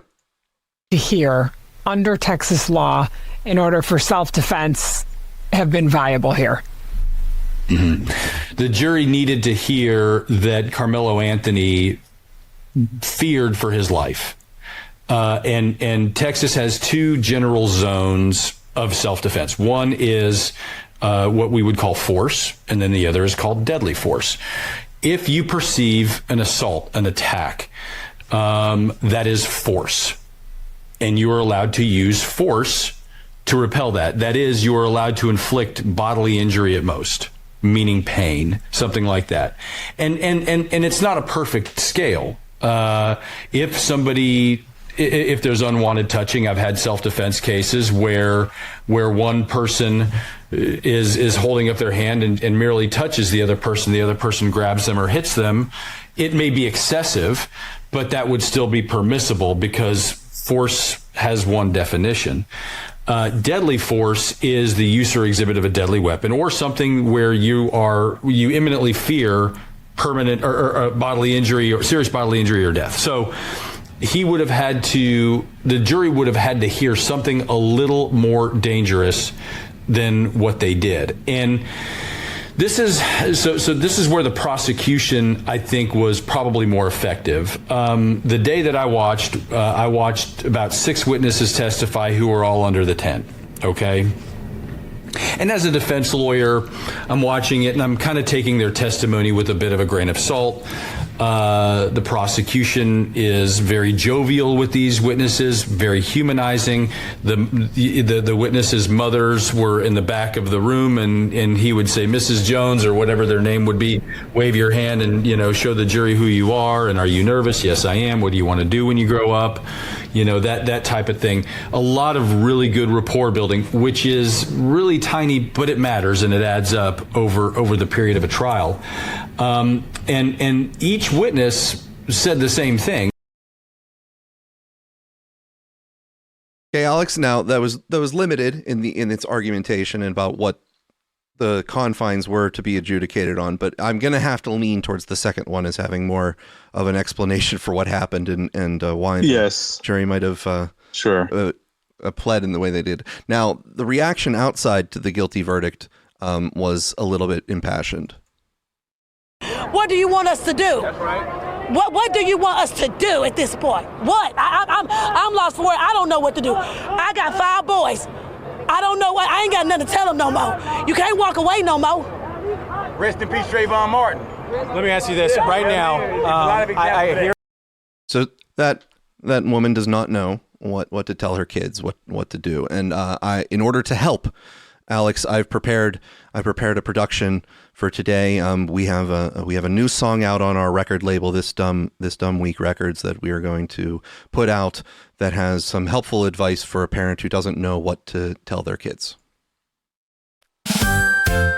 If you're having a bad day, feeling angry and stressed, and somebody's being rude and not behaving their best, you can take a deep breath, you can count up to 4, but don't stab them to death on the kitchen floor. Don't stab people to death. No, don't stab people to death. If you'd rather not spend decades writing letters from prison, don't stab people to death.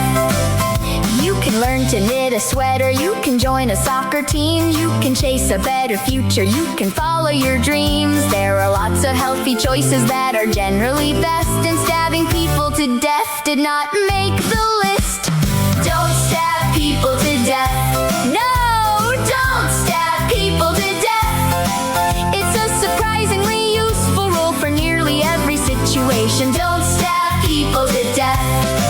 Now some rules can be confusing, and some rules are hard to learn. But this one's so straightforward that you'd think it wouldn't need concern.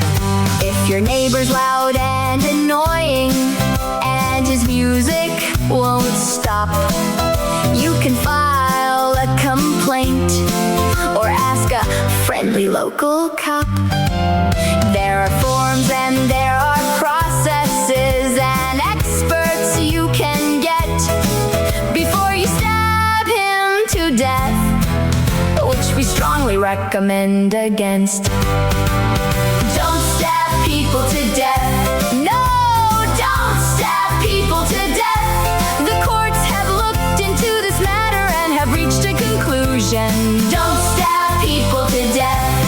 Don't stab people to death.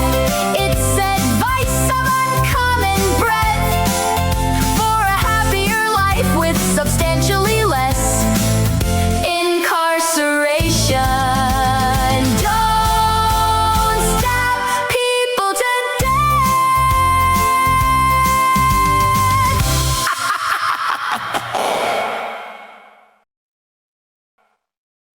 Alex? Gator, I appreciate that you left open the possibility of stabbing someone and just gravely injuring them, for instance.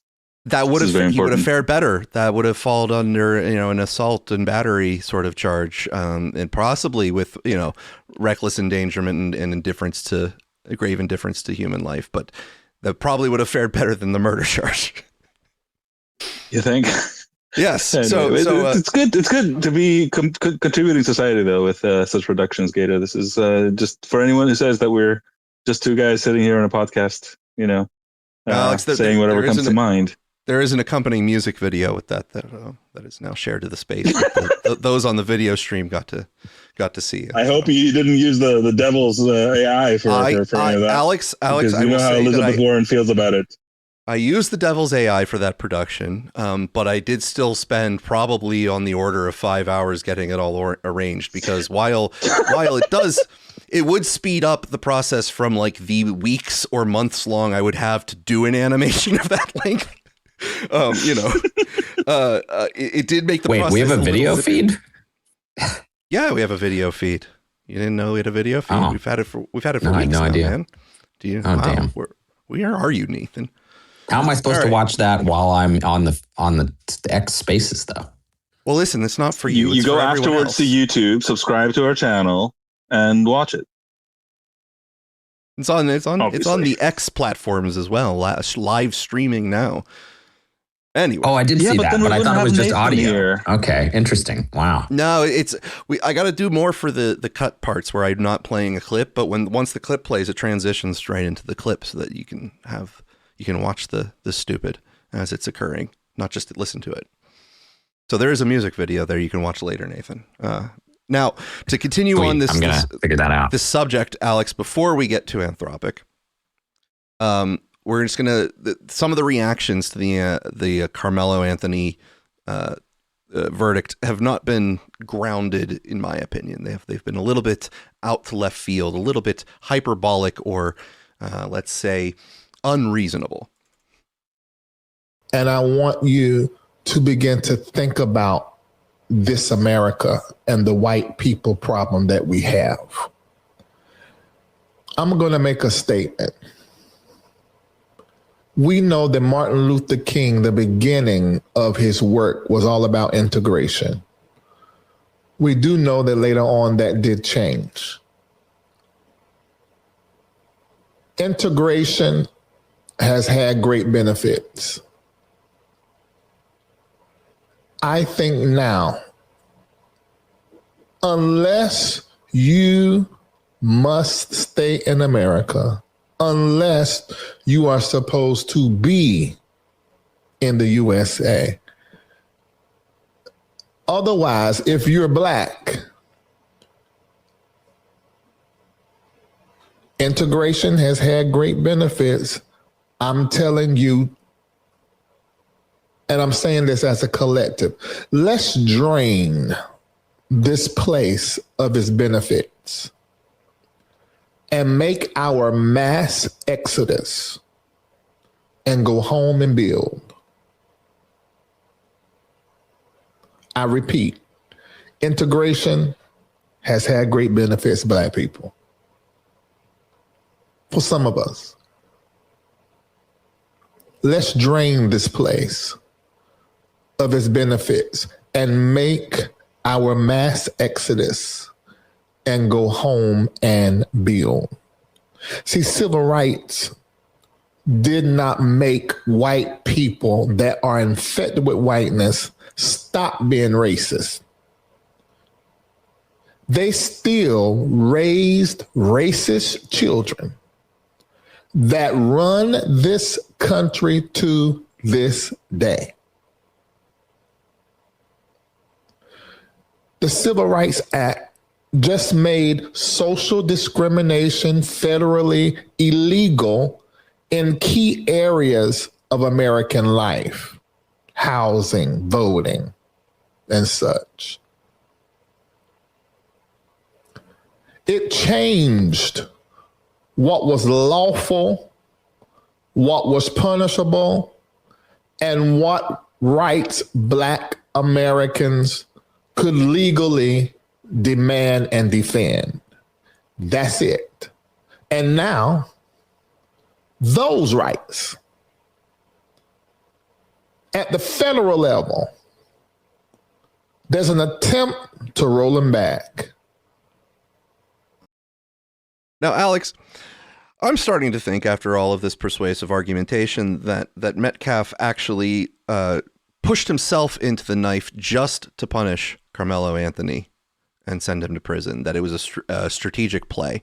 That it was a suicide That's right. ploy. I'm starting to think that, because he was just so racist at his core, being white and all, that's the cleverest way he could figure out who could ever blame him for dying on his own, right? Like, you're not going to accuse the dead guy of doing this on purpose.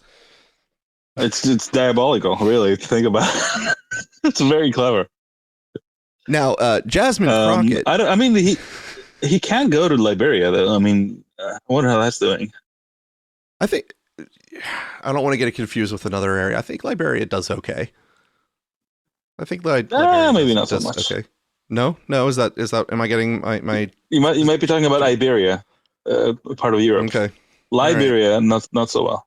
All right. Well, Jasmine Crockett, part of what they call the squad, which includes AOC, is in Texas. She's a representative of Texas, and she had a little bit of a thought or two to discuss. Rep. Crockett, you might have seen that Carmelo Anthony was sentenced to 35 years. I want to get your reaction to the trial and the verdict. My heart breaks for so many reasons. And so I was just speaking to a student that is shadowing me who wants to be a public defender. And so it takes me back to what actually made me decide to get into this legislative work in the first place, because I know that our systems are broken. And what we saw with that verdict is the evidence of a broken system. Now listen, from everything that I understand, which I wasn't at the trial because obviously I got a day job, but it's my understanding that Carmelo ended up stabbing, puncturing, I don't know what this tool was that they talk about, knife, or some refer to it as a tool. He ended up hitting Austin one time, and it was about where he hit him. One time, 2 inches. This wasn't someone who said, hey, let me stab you 5, 6, 7 times. And so when you're looking at the punishment range, there's a reason in Texas that it goes from 5 to 99 or life, because you are looking at how intentional, like how bad was this? 35 years for a kid who had decided to go under a tent that was not his team's tent as it was raining, and simply didn't want to be put out in the rain by some random kid that he didn't know who was larger than him.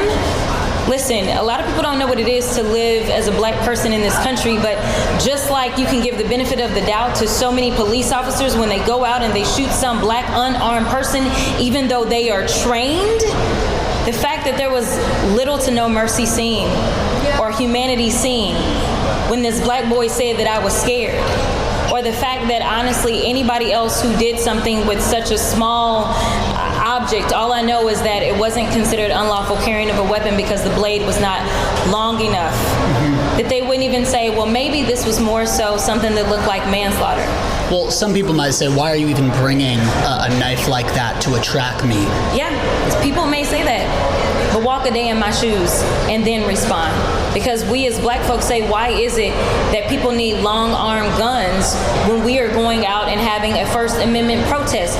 But people say that's their right. They are allowed to do that. And again, it wasn't against the law for him to have it. It may have been prohibited by school rules, which he wasn't at his school at the time. But it definitely was not against the law. So you think race played a role in the verdict? Oh my God. I know Collin County. So absolutely. Collin County is right north of Dallas County. And I can tell you that I have had cases that I felt like played out differently because of the counties that they were in. And unfortunately, that was not the county for a black boy. So if this were a white boy in his exact same position, you don't think he'd get a 35-year sentence? I would guarantee you it wouldn't have happened. I don't even know if he would have been convicted, because if a white boy would have said that they were afraid of a black boy, something tells me that that jury that didn't have any black people on it, they would have believed him in his fear. Well, so that was an in-person interview in the halls of Congress where Ms. Crockett gave that, but she also has her own sort of podcast where she continued to talk about this, and this is from Mediaite. Lame duck Representative Jasmine Crockett made several inaccurate and twisted comments about the slaying of teenager Austin Metcalf one day after his killer was convicted of murder, including suggesting she also might have stabbed him to death. Crockett talked about the Texas case that made national headlines on her Clock It with Crockett podcast on Tuesday. She hosted a panel just hours after the 19-year-old Carmelo Anthony was sentenced to 35 years in prison for stabbing Metcalf to death at a 2025 high school track meet. The progressive lawmaker argued Metcalf's family wouldn't understand the pain black women have to deal with on a daily basis, even though their son was murdered. Crockett said that that was made clear to her again while talking to a friend who is a black mom about the case. Quote, black women, especially black women who have black male children, live in fear and agony every day. Crockett said, a fear and agony that I promise you, the Metcalfs probably never spent a day living that way.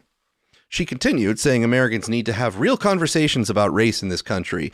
In the meantime, she said black citizens need to focus on how they can protect themselves. Now, Alex, I just have to cut it in aside.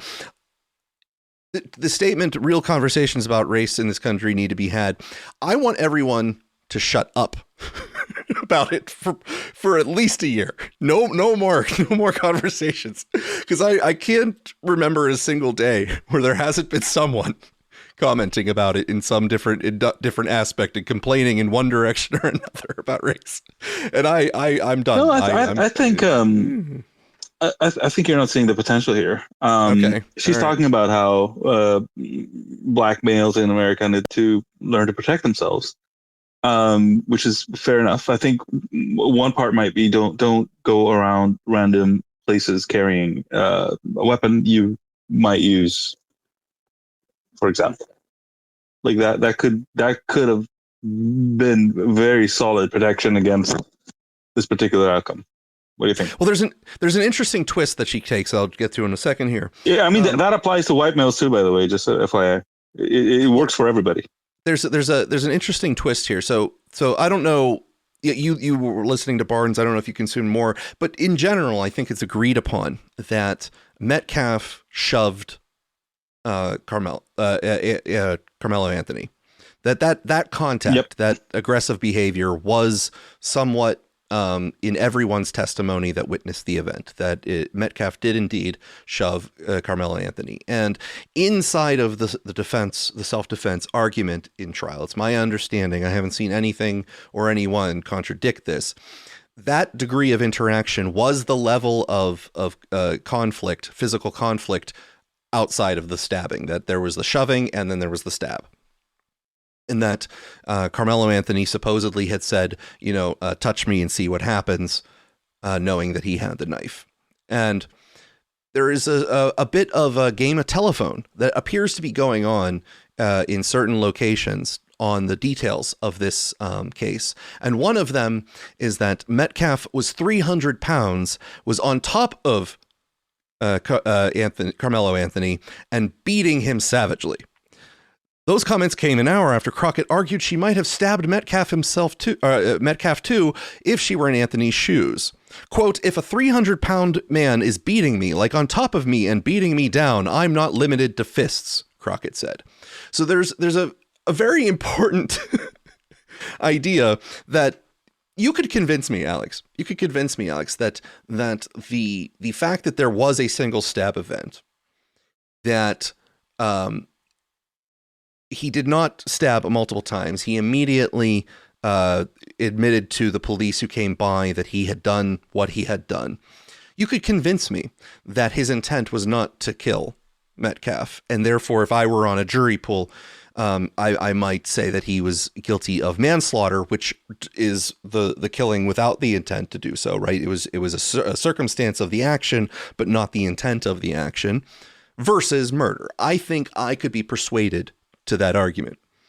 But there is a different sort of phenomenon going on where the story of what happened is becoming more of a mythology in certain locations, where the actual details that might persuade you down to, manslaughter are just completely out the window, and you're getting something along the lines of Metcalf is now 300 pounds on top of him, beating him savagely in order to say, well, that's why Anthony did it. Like, there's a big problem with reinterpreting events like that, like if that's what you think happened, the verdict does seem a little unfair. Right? If that's what you think happened. Exactly. Yeah. No, it's, look, I think this was the essence of Barnes's comment. And he said basically, Anthony, for, think of what you will. He didn't have any prior contact with law enforcement. He didn't seem to have any background in any sort of gang activity or whatever. Mm-hmm. Unclear why he had a knife on him. Fair enough, right? You might infer something from that. Now, the come close to me and see what happens, to me seems like the standard, how to put it, bluff in a sense. I mean, I guess if you can put up, it's not exactly a bluff. It's a pre-warning, a cat doing a hiss before, to warn you to get back. You're trying to scare the other person into, not escalating, or you're warning them off escalation, which, might have worked, presumably. In this case, obviously not.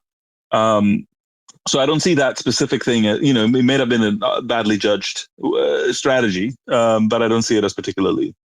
I don't know. It keeps coming up as some sort of like a obvious smoking gun. I don't see that. And again, like his background and the fact that exactly as you say, like he immediately confessed. He didn't try to game it, trying to like, where's my lawyer, whatever. It seems to me like, there's a situation that for whatever reason went sideways, and what happened, and we have laws and courts, of course, to deal with that. But I think, yes, on the one side, it seems that because he's black is obviously innocent, and on the other side, there might be another contingent that is, because he's black is obviously like a gangbanger or whatever, which also has not been demonstrated. Well, I'm glad I mentioned that before you made Barnes' argument by proxy here, that like I could certainly see an argument to get him down to manslaughter based off of the details of which I'm aware. That manslaughter under those circumstances would be a better fit, and maybe if he gets an appeal through and he gets a new trial, he'll be able to better argue for that. However, I don't think they're. I don't know if you heard appeals usually are technicalities or whatever. His father said that he should never have hired a white attorney. So I don't know. I don't know if understanding the details of specifically what might have been a better defense art line than the race of the lawyer. But anyway, Katie can go ahead and comment. You had your hand up. Yeah, I was going to run through a few thoughts because I ran track and cross country, indoor and outdoor, and this is not natural for this to happen. Like, bro brought a knife to a track meet. It's not a protein shake or a Lucky Socks, like an actual knife. I was like reading more about it. They say in the state of Texas that was a legal knife, but I don't like, what is a picture of that? That's like showing up to like a pillow fight with a flamethrower. Like, why would you go to a track meet with a knife in your bag? Like, you're in the tent with your team, and was it rainy? So you have to look at it like from like what was happening that day. All of a sudden he had the like sudden urge like to pull out a knife. What was it that he said? Touch me and see what happens. That's not a self-defense slogan. That's like the verbal equivalent of saying, I really hope I don't have to use this. So none of it makes sense to me that you could even argue. The jury took 3 hours. I'm not familiar with cases like this, so I don't know if that's short or long amount of time. It was a very fast turnaround for the jury deliberation. So that's weird, right? On something like this, I don't. Well, I mean, they had concluded that he was guilty of murder, and I mean, and I'm assuming that part of the reason they found him guilty for murder involved intent, and the intent they're inferring from touch me and see what happens. And if the result immediately after see what happens is death, you could argue, I'm not arguing because I am actually personally leaning more towards, if I were on the jury based on what I know, I would say manslaughter than murder based on the intent part. I see more evidence for him wanting to have a knife and using a knife as a weapon in order to hopefully, one, stop escalation prior to it getting to a certain degree, and then two, at least having a way of equaling out imbalances in ability in fighting, because I don't know what this person's fighting ability and capability was. Now, I do not typically have weapons on me at all times, but if I were to have a gun on me or a knife on me, the legality of having that weapon in certain locations is either acceptable or a crime or a violation of the property owner's rules, whatnot. But that is unrelated to whether or not I take someone's life with that weapon. And the question then only becomes whether or not I took someone's life, and under the parameters that I did that, what sort of crime I might be guilty of, or if I have a self-defense argument that makes the action reasonable, the legality or illegality of the weapon there, or other people not understanding why I might have it, is a little bit of a secondary question. What I mean by that's weird, it's weird that to me that this became so much about race when the jury deliberated that fast. And where he got stabbed, like in the heart, how is that self-defense? Like, if you slipped and tripped over air, would you land in someone's chest with the knife, or would you hit their side? Like the posture of his. But you know what? They're obviously going to do all they can to just make it manslaughter. Why wouldn't they? The defense would do everything they can and use race to win. So everybody's trying to win. But how that became another political story is just indicative of a larger problem, because everybody is playing the oppression Olympics. And so racism, sexism, all this stuff goes together. And you're going to just get more and more cases. That case that Elon's on about the British boy, you know, he didn't get help, and there's not riots in the streets for this case, but there are for George Floyd. So this is just, what was this case, like a year ago? Like this happened? It was a year ago that this happened. It's actually a decent turnaround for a trial in and of itself. I don't know if Texas is always that zippy, but in the experiences I've been having with cases lately, man, they delay and delay and delay.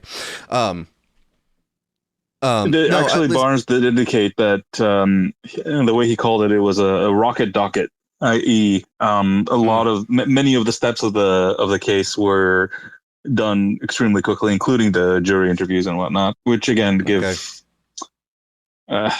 grounds for people who want to find something wrong with the trial to find something wrong with the trial. I'm much more concerned about the mythology of the events, right? Where it turns something that where you could say that he was he should not have pulled the knife to defend himself, because that was an unnecessary use of force in sort of the situation that he was in, and turning it into a lore that makes it an obviously necessary sort of way of protecting it, right? Like if you were lying to yourself that that's the way it went down, of course it seems like an injustice, and of course something like even the degree to which having a mostly white jury, let's say, put a thumb on the scale between manslaughter and murder or something, right? Like that sort of thing gets amplified by like the idea, as Jasmine Crockett said, if a 300-pound man is beating me, like on top of me and beating me down, I'm not limited to fists. Like, yes, you turn the situation that you have into a situation you didn't have, then of course you'd have different. Look, if Sam Harris can make this kind of argument, surely Jasmine Crockett can do it. Yes. All right, let's get to Anthropic before the UFC at the White House begins here, Alex. Okay. So the other day, Anthropic released its Fable 5 model, which was described as a close relative of their earlier announced Mythos model. Now, I don't know where Fable 1 models 1 through 4 are. I don't know that none of these people are naming their models particularly. I can help you with a naming. Convention. But basically, the idea is that Anthropic has model generations. So you have Claude 1, 2, 3, 4, 5, whatever. Yeah. And within those, you have gradations with like smaller and bigger models within the family. Opus, Haiku. Right? So then you had Opus, Sonnet. From the smallest to the largest, they are Haiku, Sonnet, Opus, and then the whole Mythos Fable pair, which has a particular relation to each other. Mythos is the actual model, and then Mythos plus the guardrails around it is Fable. Mm-hmm. Okay. And you might notice there's a specific sort of,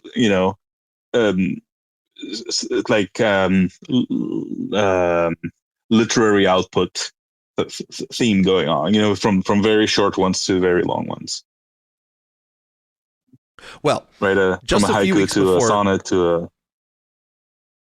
Just a few weeks before the release, Anthropic was out there saying that Mythos was its most advanced system and a huge security risk if they let it out into the wild, because it was finding all of these 0-day vulnerabilities in some of the world's most secure software, like BSD.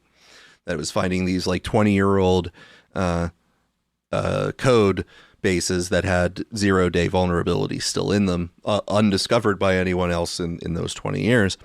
And when Fable 5 launched, what was it, just several days ago, I started seeing a large number of people saying they were canceling or planning to cancel their Claude subscription. And I had no idea what was going on at first, so I was asking, why? Get me in the loop here, get me up to speed.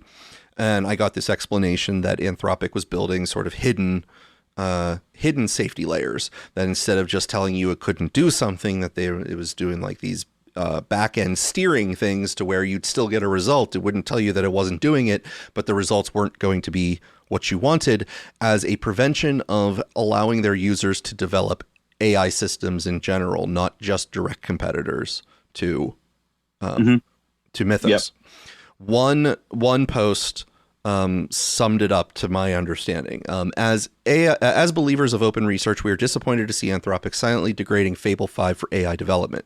Quote, any topic related to building pre-training pipelines, distributed training infrastructure, or ML accelerator design may have limited effectiveness through Claude via methods such as prompt modification, steering vectors, or parameter-efficient fine-tuning. Now, all of that gobbledygook for people is just basically a way of saying that they're going to subtly change things on the way there. So like if you were to order bacon and eggs at breakfast, they'd swap out your bacon for like turkey bacon or something without telling you. So, you're not getting what you ordered, But they're not telling you that in advance. They're giving you something different and just pretending that they gave you what you asked for.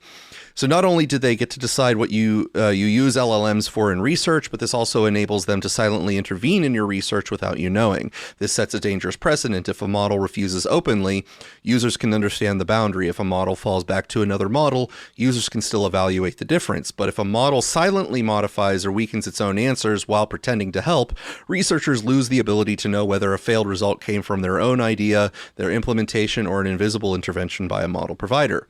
That's not safety. Safety policies should be transparent, audible, and user visible. On top of that, the most people harmed by this are not the largest labs with massive teams and proprietary infrastructure. It's the independent researchers, academic groups, startups, and open source builders who rely on public tools to compete, innovate, and pioneer AI like everyone else.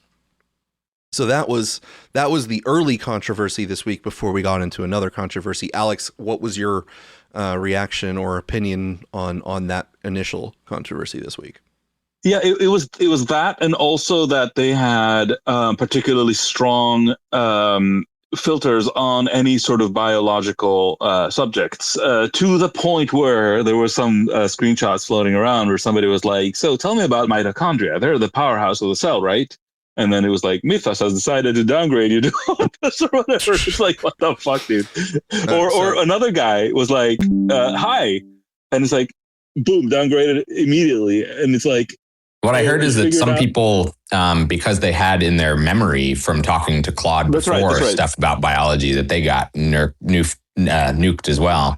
And then apparently also somebody tried to ask it not about mitochondria, but about midichlorians. And it even refused that.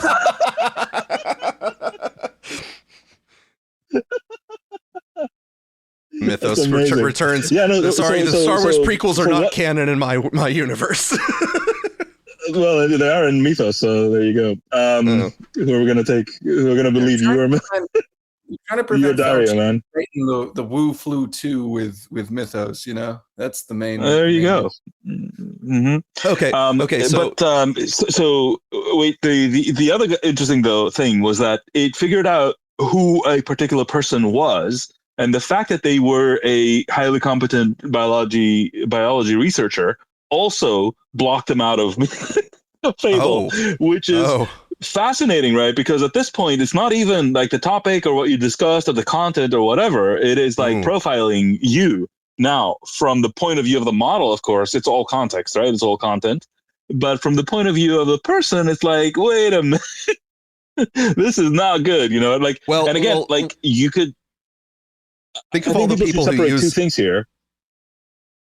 Yeah, go ahead. Think of all the people who use it for relationship advice, and what if they start to like talk about a new person that they're seeing, and it's like, nope, you can't ask me these questions. I'm going to pre-warn you about this person. Don't go down that road. You get a toxic ass mother. or it could be like, well, he's talking to me on the other window. Would you like me to tell him? Continue, Alex. But I think people need to distinguish two things, which is always the same, right? It's like applying social media censorship in order to get rid of Alex Jones. Applying, some dystopian thing in order to, kill the most evil of evils, right? It's one thing to say like, yeah, we are applying these guardrails in order to protect against bioterror or whatever. But in essence, we do have a company now that has said that we will, we consider it kosher to use context to modify the responses you get. And in some cases, not even tell you about it, which is, I mean, all the dystopian things at once. If people like really digest what this means, it's just the app, like right in that you have all the ingredients to like a 2-tier, 3-tier society. Like you can just keep going with like the gates of hell that open with these kinds of tools at their disposal. I don't know if we've talked about this. I assume bits of this have come up in some that we've been in, but what like AI safety and that, Fable Mythos is dangerous. Like, what do we think of the premise there? We're gonna get to that. So give me a second to introduce that specific aspect, because it's a kind of like a humorous 1-2 punch here that we got right here. So on the 10th, ABC News was advertising an interview with Darren Amodei, who is the CEO of Anthropic. A one-on-one interview with the CEO and co-founder of AI giant Anthropic, Dario Amodei, with an urgent warning tonight about artificial intelligence, his concerns about how quickly it's developing, why he's urging other AI companies to slow down, and why he's calling for immediate government regulation of his own industry. In the midst of a global artificial intelligence race, tonight, Dario Amodei, the CEO of the powerful AI company Anthropic, delivered an urgent warning about its dangers and is proposing the government should step in. We need to collect better data on what's happening, right? There's been a lot of debate about what's happening in the labor market with AI now and what will happen in the future. In a lengthy essay, Amodei, whose company is valued at nearly $1 trillion, says AI is advancing at a lightning pace with no oversight, saying the government should be allowed to legally block or halt dangerous AI models if they pose a threat to public safety. How much of an onus falls on you, falls on Anthropic? Where is the responsibility to make sure that you're creating a safe product that doesn't create a worst case scenario?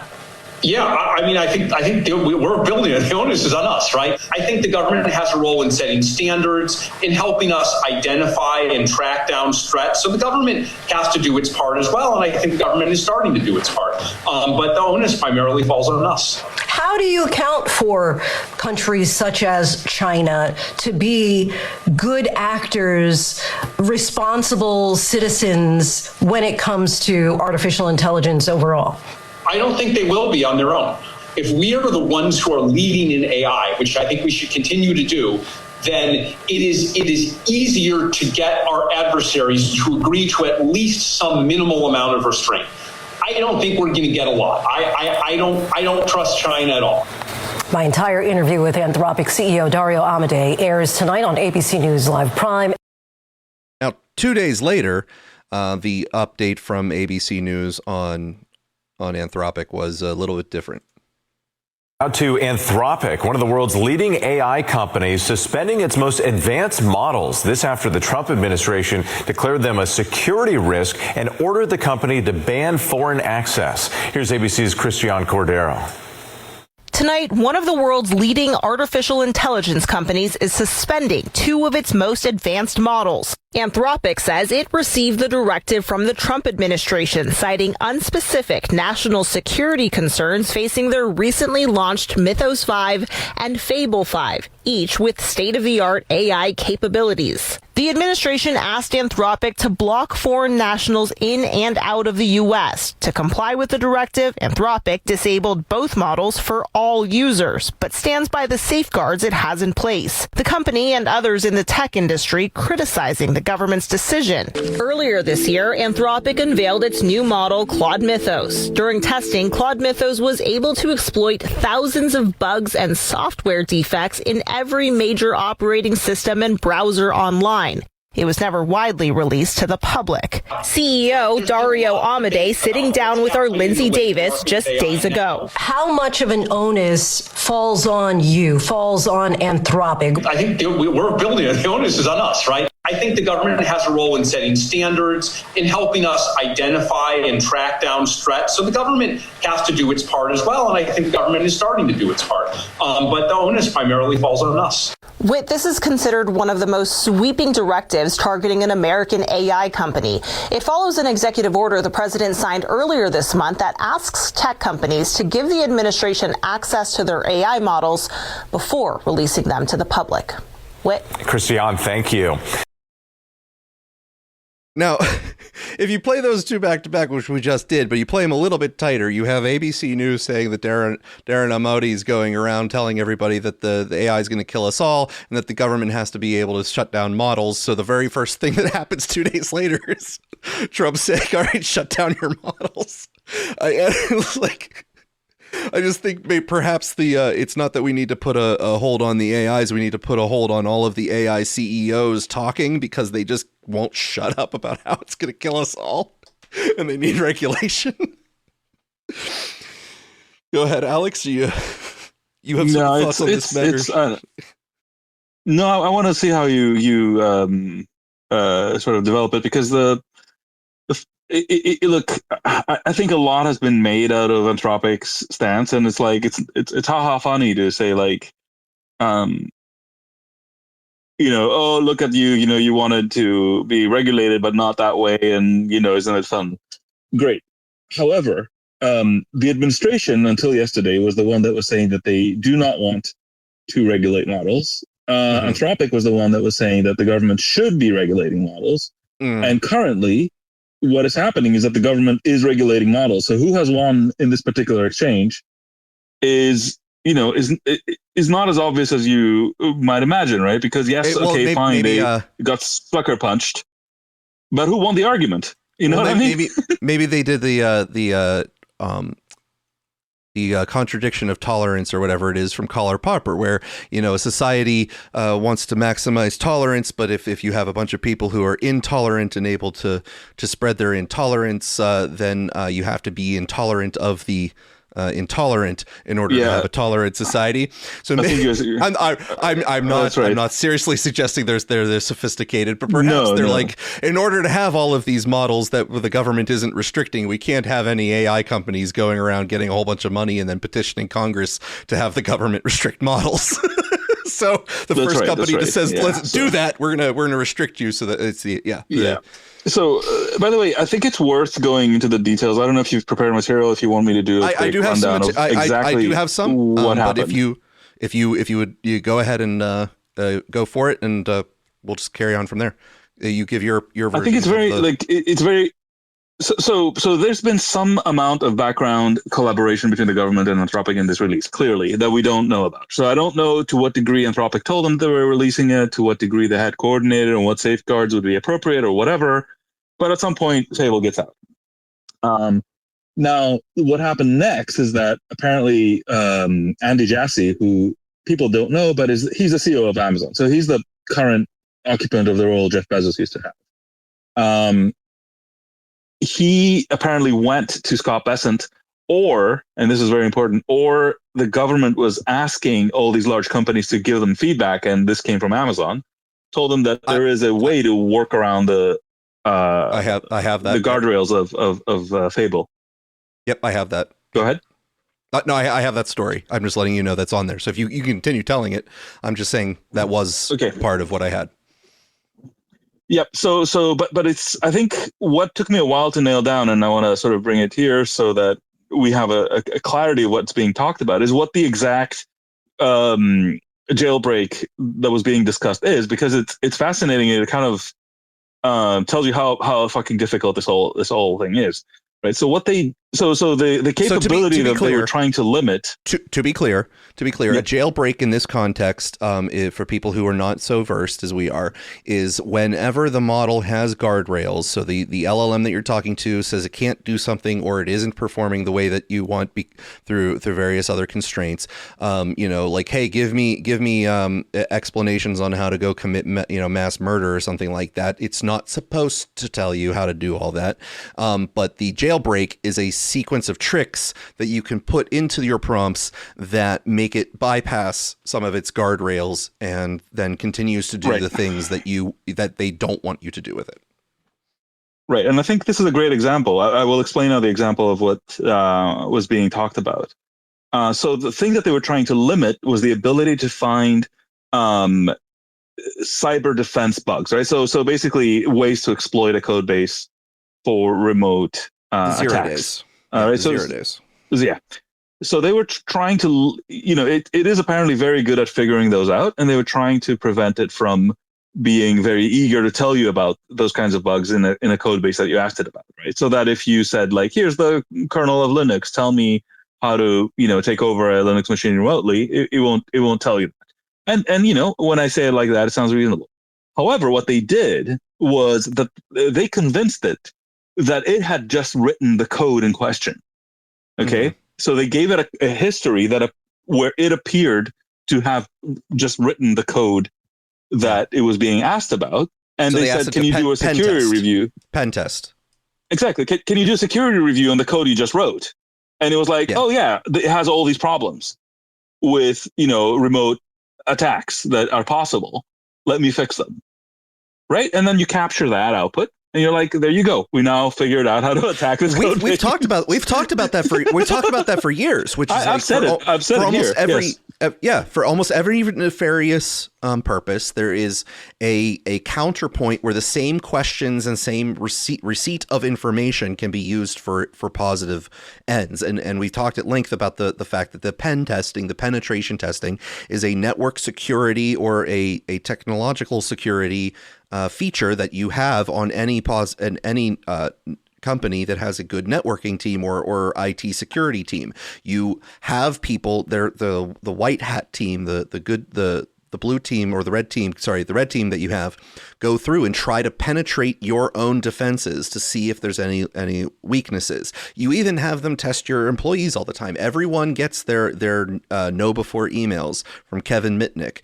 May he rest in peace, who tries to trick you into providing your credentials in a phishing expedition on through your email, and then you get a lecture about how you're not supposed to open emails that come from suspicious sources and blah blah blah blah blah. That type of stuff happens. But this is and we have talked about it here. How some person could say like, how can I break into this house? In order to break into this house, and somebody could ask, how can I break into this house? Because they own the house and they want to secure it. How could someone break into my house? It's very hard to know. How could someone break into my house? Yeah. But in this particular situation, it is one step even more devious because, what are you going to do? Like not make Claude secure the code it just wrote and you are about to release that it gave you because you're, it's kind of like unthinkable that they would block this. So when they say, oh, it was an easy fix and why didn't they fix it? I think people need to realize, first of all, that the government is being highly deceptive. If this was the bug that they were concerned, just to be clear. I think that was the thing I wanted to sort of bring to the conversation to help contextualize what happened. Yeah, okay. Because after apparently Anthropic said, like, tell us more, we need to understand what the fuck is happening here. Like, what do you mean fix it? Sort of. They said, okay, we are slapping an export control, which I think the particular tool that was used merits conversation, which in effect forced Anthropic to withdraw the model. They didn't exactly legally order them to withdraw the model. I don't think the US government has the ability to do that so easily. But what they did was they put a constraint on them that was so severe as to the easiest way to deal with it was to pull them. Okay, Nathan. We'll go to Nathan first because Nathan wanted to get into this topic. So, Nathan, that's going to be the intro here for the idea of whether or not these things are so dangerous that they need to have the controls. Yeah, I think I'm mostly in the camp that they're not, and it's just kind of like any other tool that we've ever invented, that it can be used for good and it can be used for bad, and like most people use the tools for good, and we have laws and all of this, and they have this 30-day data retention, so they can go find you if you're doing bad things in theory too, or if you do some crime, the government can go subpoena Anthropic and see if you were naughty and used Fable to hack things or whatever. Is there a feature set that would change your perspective on that, or is it unbounded in its capability where this would still be applicable? I think it's effectively unbounded, and I feel like if we actually think that these models have something that resembles intelligence, then they should be capable of determining when they're being used for badness and not do it. Maybe. Oh boy, do I got some disappointing news about intelligent people in the world and their ability to be used by psychopaths and sociopaths for illicit stuff. Oh man. I got some bad news, man. Katiekin, you had your hand up. Yeah, I just wanted to ask you both if you think, I would like to think that safety is the thing guiding every choice in the decisions to adopt any AI in consequential war environments, which is what we're talking about. But we have all three, xAI, SpaceX, OpenAI, Anthropic, all of them are racing towards these big, massive IPOs. We just talked about Friday, right? The SpaceX one. Well, was it June 1st, Anthropic's? So I wonder how that plays into the fact that, Elon would definitely be strongly incentivized to want XAI. Didn't XAI combine with SpaceX? So if you like follow the trail of the comments, he did this with Sam Altman. He did with Anthropic too have, this model hates Western civilization. This is overly woke rhetoric, and then sort of like toggle the line. And that's what you do actually when you want to win in a market. It's not pure destruction. That's not the play. It's out-compete, out-innovate. So you extract value as possible.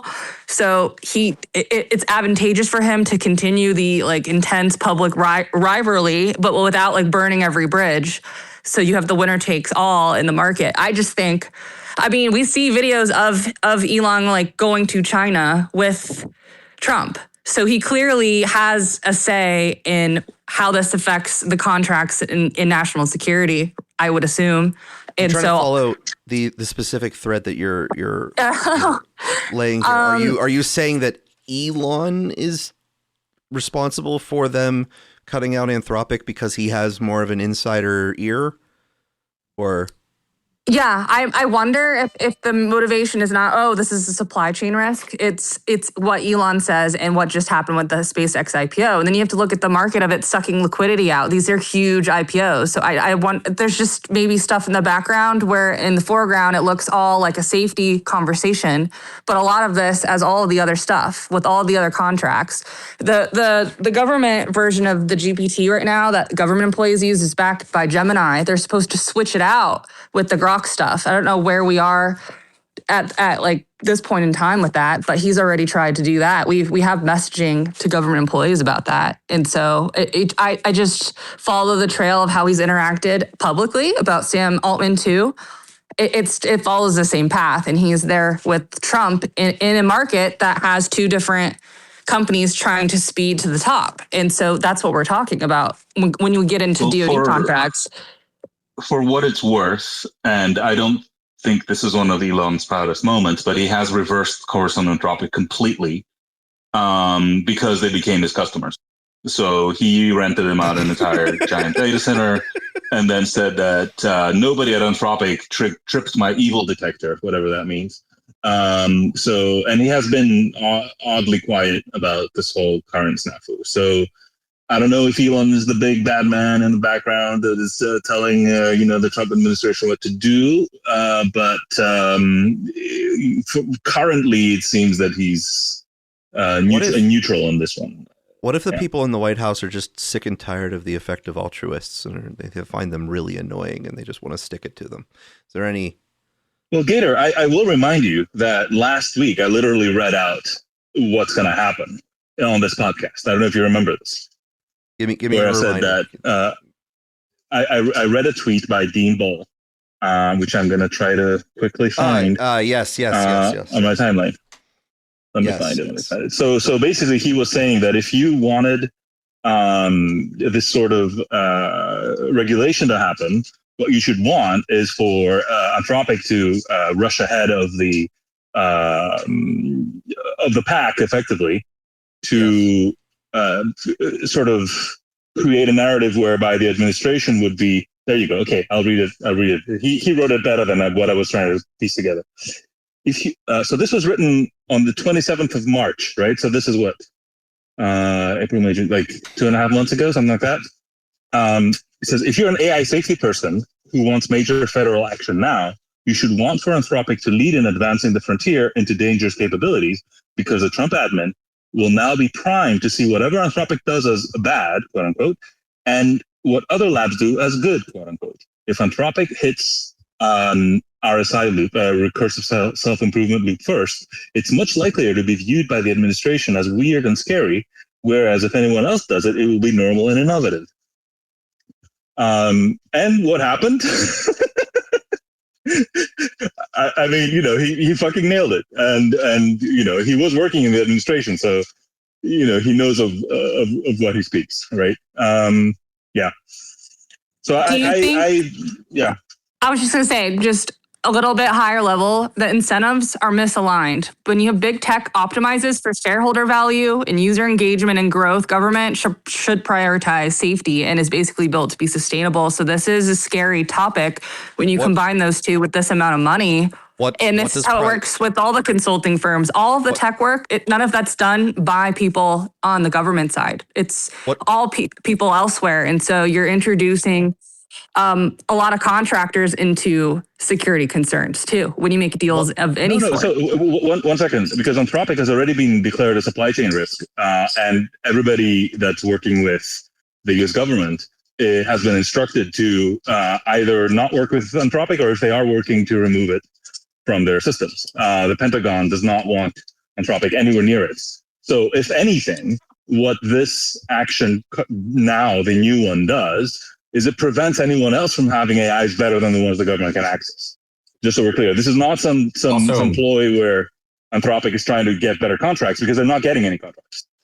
And by the way, I fucking hate having to defend these people. Right? I do not like the people behind Anthropic, but what's right is right. And, I fucking hate, just to come out with my cards on the table here, I fucking hate the fact that now we're going to have government officials, the experts of experts, stepping out into the fray and deciding which models are on and which models are off today. I think that is a horrible future, even if it's happening in Anthropic first. Anyway, just to put that out there. Well, you don't want the power concentration like that. It's going to be blurred lines between like influence over policy and tools for control. That's really kind of scary.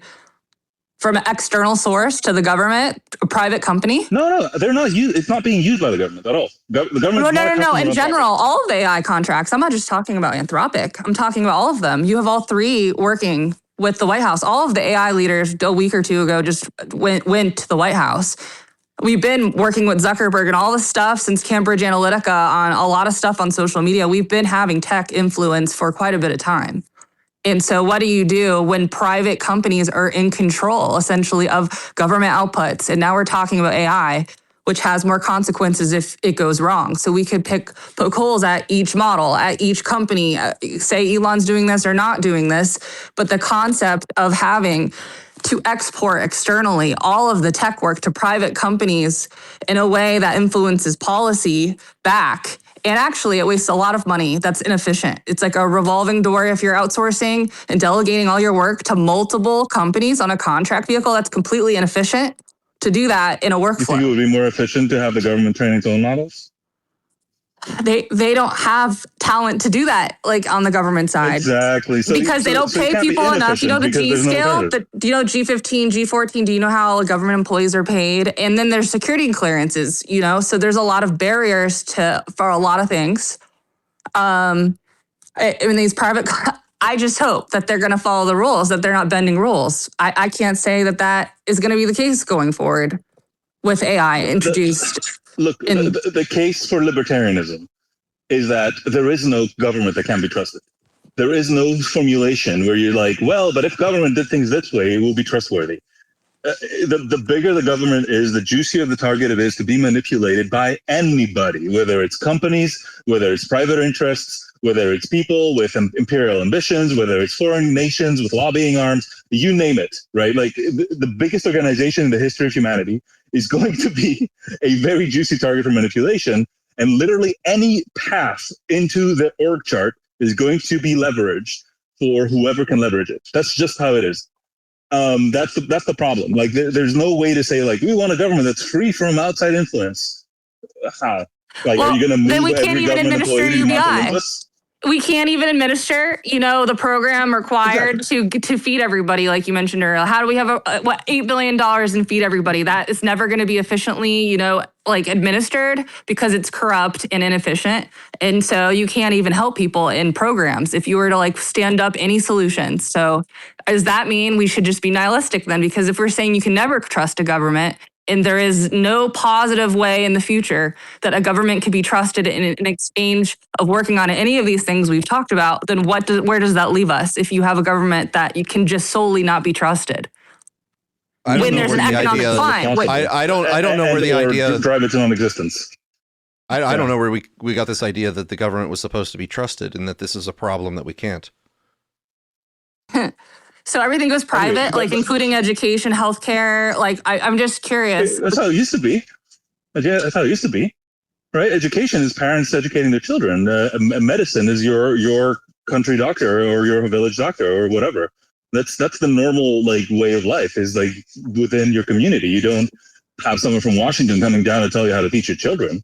That's like, but if you think about it in the scale of humanity, it's bananas. The Department of Washington, the Federal Department of Education, to tell them how to educate their children. Like, the Federal Department of Education wasn't invented until the 70s. Like it doesn't mean anything.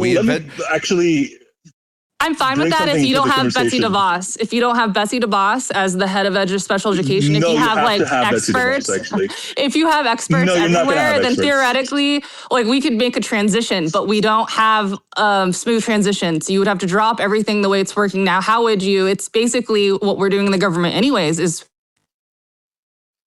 exactly. So, but let me bring in another topic, which is very interesting. I think Nathan may have something to help us with. So the exact tool that was used was expert controls, okay?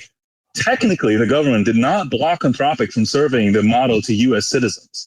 They blocked them from exporting it, which technically also means making it available to non-US citizens. Me, a non-US citizen who lives in the US. Are you a green card holder or an asylum seeker? I am a green, well, no, I'm not seeking asylum yet, though. The way things are going, I might have to run to Canada. It's actually, technically, it's U.S. persons. So that includes citizens, green card holders, and asylum seekers. Okay, so I am allowed to with the green card. Whatever. Point being, some of the Anthropic's employees don't qualify. So Anthropic was like, "Okay, we're just gonna take it down." But here's something interesting, right? Because think about two different worlds. One world is that this technology is actually really dangerous on the same, not like nuclear weapons dangerous, but let's say rocket dangerous, right? Like it's on the scale of other weapon systems. And the way weapon systems are deployed, as you very well know, Nathan, is with ITAR regulations, which I don't know what it means, what the letters stand for, but basically it's about companies that are developing, weapons-related technology.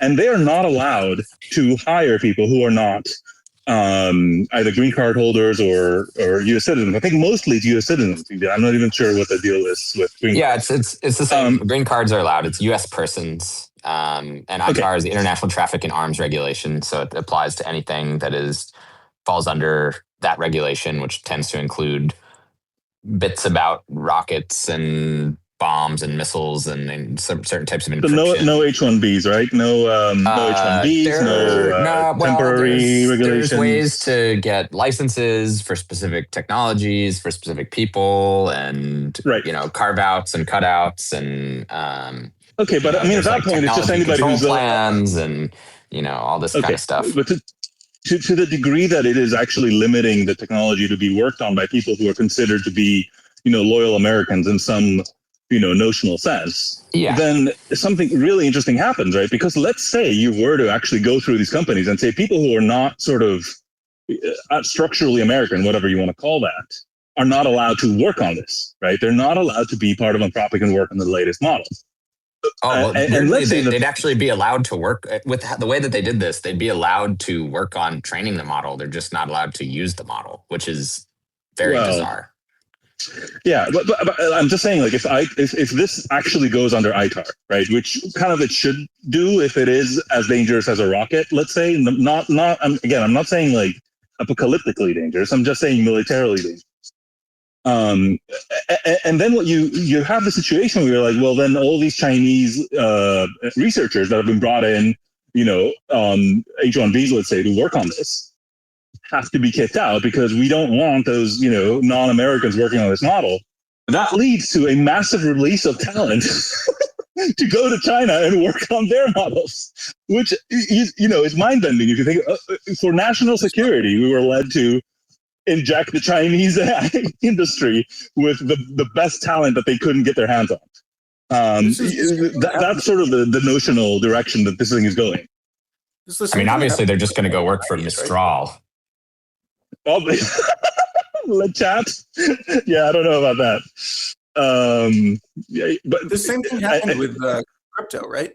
In the 90s, like we essentially all crypto development went offshore because the US couldn't legally export it. So like everyone started in the US licensing crypto from companies overseas. Right, but they're not going to be developing AI overseas. Like, that's not going to happen. Then it's not going to be allowed to happen. It's too important. Anyway, I'm just bringing in something interesting because the degree to which you say like this is ours and it should only be used by our people creates a barrier which prevents talent from being accumulated by U.S. companies, which you want. If you want to, like in a purely sort of zero sum, I want to win kind of way, you want the best talent to be working on your models. And that is prevented by putting up barriers and saying like, these people are good people, these people are bad people. We don't want, the bad people having access to these models type thing. But it's worse than that because then those people go back to China and then China does better at AI than we do. And exactly. How do we ensure that no one bad slips in when you have a backlog of security clearances and you're pushing contracts through fast? And you don't ensure anything. That's what I'm saying. Like this ensure stuff. Yeah. So Sipper Nipper, would you put on? Do you know Sipper Nipper? Would you put any of these AI models on Sipper? That's the secret one. I have no idea what this is.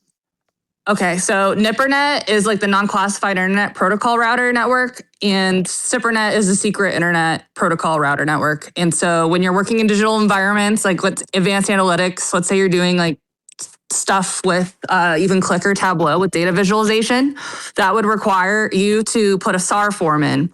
And a SAR form is what all the government contractors and civilians and on government sides use to get access to both NIPR and SIPR digital environments. And so I'm asking, because what we are talking about some of these contracts is any AI model, whether or not it's Anthropic's or Elon's or Sam Altman's, potentially and ongoing touching work in both of these spaces that a lot of people contribute to, and that is the user flow for getting permissions to someone in a digital space. It is a SAR form. Do you think these networks are safe from Chinese access? I don't see how anyone could say that we are definitively safe from everything. Everything is a threat. You have to be wary of threats. So we do have evidence that why not have access to AI models on these networks? We know they're Chinese, right? Sitting in the water systems right now and moving here and buying farmland. We know what online activity is happening with bots. We understand where cyber attacks are coming from, but immigrants coming here, which does build our industries, it's like you have to be a citizen. You can get a work visa. So I don't know the nuances of how work visas work with some of these contracting. So would you say that all the Chinese talent that is here is working on these models, training these models right now, should go back in China and work there? That's the question I'm trying to ask, which is I find interesting. It is interesting. I don't know, because that is the talent in tech is from elsewhere. Exactly. So that is the problem. That is the catch-22.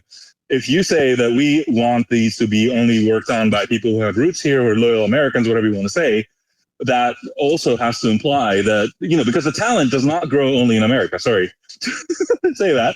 And especially China is training a fuck ton of engineers, really, really smart people, right? So do you want them to come here and work on that? Or do you want to prevent them, which means that they'll go there and work on that? Because they're going to work on that. Oh, no, you want them to come here. Yeah. But how much of an additional risk that is, I don't know. Think about domestic risks. Who's political? How many whistleblowers have we had? So let's even say that might be the amplified risk. Exactly. So maybe we have a wave.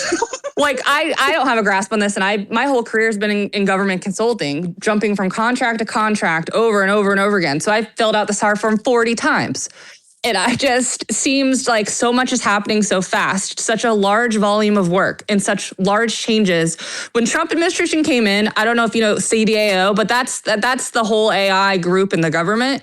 They pulled them out of the projects, and then they took OPM, which is the personnel management, and fired everybody. That's not atypical. Administration comes in and they take control. It's like new management at a company. But the amount of changes they did and are still doing, while they're actually still trying to cut waste, whether or not Doge is kind of dwindled out, there are remnants. So there's a lot of moving parts in a lot of directions. You're amplifying and increasing volumes of work because these wartime scenarios are creating new contracts and new needs for, how is AI and this stuff going to work with the Pentagon? But you're also cutting waste and cutting actual jobs out. like over 100,000 people, I think, with the second wave of OPM. We're talking about really, really large numbers. So I don't see how this is just like an array of risk in every single direction. It like would look like a fractal, one of your AI fractals. That's the amount of risk. Donald J. Trump has requested to speak, and we all love Donald J. Trump up here. So Donald J. Trump, go ahead. What's up? I just had a question for Katikin about the, maybe to clarify the sipper and nipper if you're not used to it. Unless it's changed in the last 6 years, as far as when I used to use it, sipper is just a closed system, right? Like like the messaging systems within there and everything is a closed loop within the sipper. So it technically doesn't access anything outside. So then your question is, I guess the question to ask, and maybe you guys can answer this, is can AI jailbreak its way out of a closed system? I think not if implemented properly. Let me put it this way. If you are using, let's say the government, quote unquote, takes the latest Chinese model, okay, which is like some of the best open source models, rather, almost all the best open source models are Chinese. So it takes one of those, but just the weights, not like any engineers or any servers or, you just literally download the file and you run it within your closed system and you use it as an LLM, you track what it does, whatever. I think if these systems were currently, it would just work. It wouldn't, do anything else per se. I don't know. Maybe I'm naive. Maybe I'm missing something, but I think that will probably be safer than using Anthropic systems remotely, because then you're actually talking to an external server. China also lied how much it costs to develop DeepSeek. Who's pulling what from what? I don't know how this entire AI battle works with them from the get-go. I don't know how you came in possession of the true numbers of the cost of DeepSeek, but that sounds interesting. Maybe do I have false memory? Like that tanked our stock market the day that news came out that they lied, that it took like X amount of money and time to do what they did. And like it looked like our stuff was a bubble because of that. And then they lied, so everything got fixed. No, I don't think so. I mean, they did a good job with the DeepSeek R1 model. It was a great model. It wasn't the best model in the world, but they made a big No, it's not that it's faulty. It's just the way they talked about producing it changed the way the market reflected like its confidence in the development of other AI stuff. Because what I can tell you is that everybody lies about everything about this stuff all the time. Whoa. And Alex. So like Alex, defamation. Anthropic, for example. Yes, okay. Except for Gator. All right. Thank you. But for example, Anthropic is making a big deal about China stealing from their models, and people who investigated it and used Anthropic's numbers and put them in context, said basically like it was a bullshit story, and whatever amount of as they call it distillation any Chinese company did, it was de minimis and nothing out of the ordinary that everybody else does. All I'm going to say is this concept that like the Chinese are incompetent and they just have to steal American tech in order to do better. I mean, you can believe that if you want, but I think we're due for a rude awakening soon on that regard. Well, this has been a good, productive discussion. I'm here. I was giving breathing room in case anyone had a response to you, Alex. Some people are on mute, and they take some time to find that good old mute button and then speak up. And I don't want to. I don't think you told us what you think about this whole snafu. Well, which aspect? Because we've jumped around several. Pick an aspect. Whatever draws your aspect. Yes. I mean, listen. Whatever draws your attention.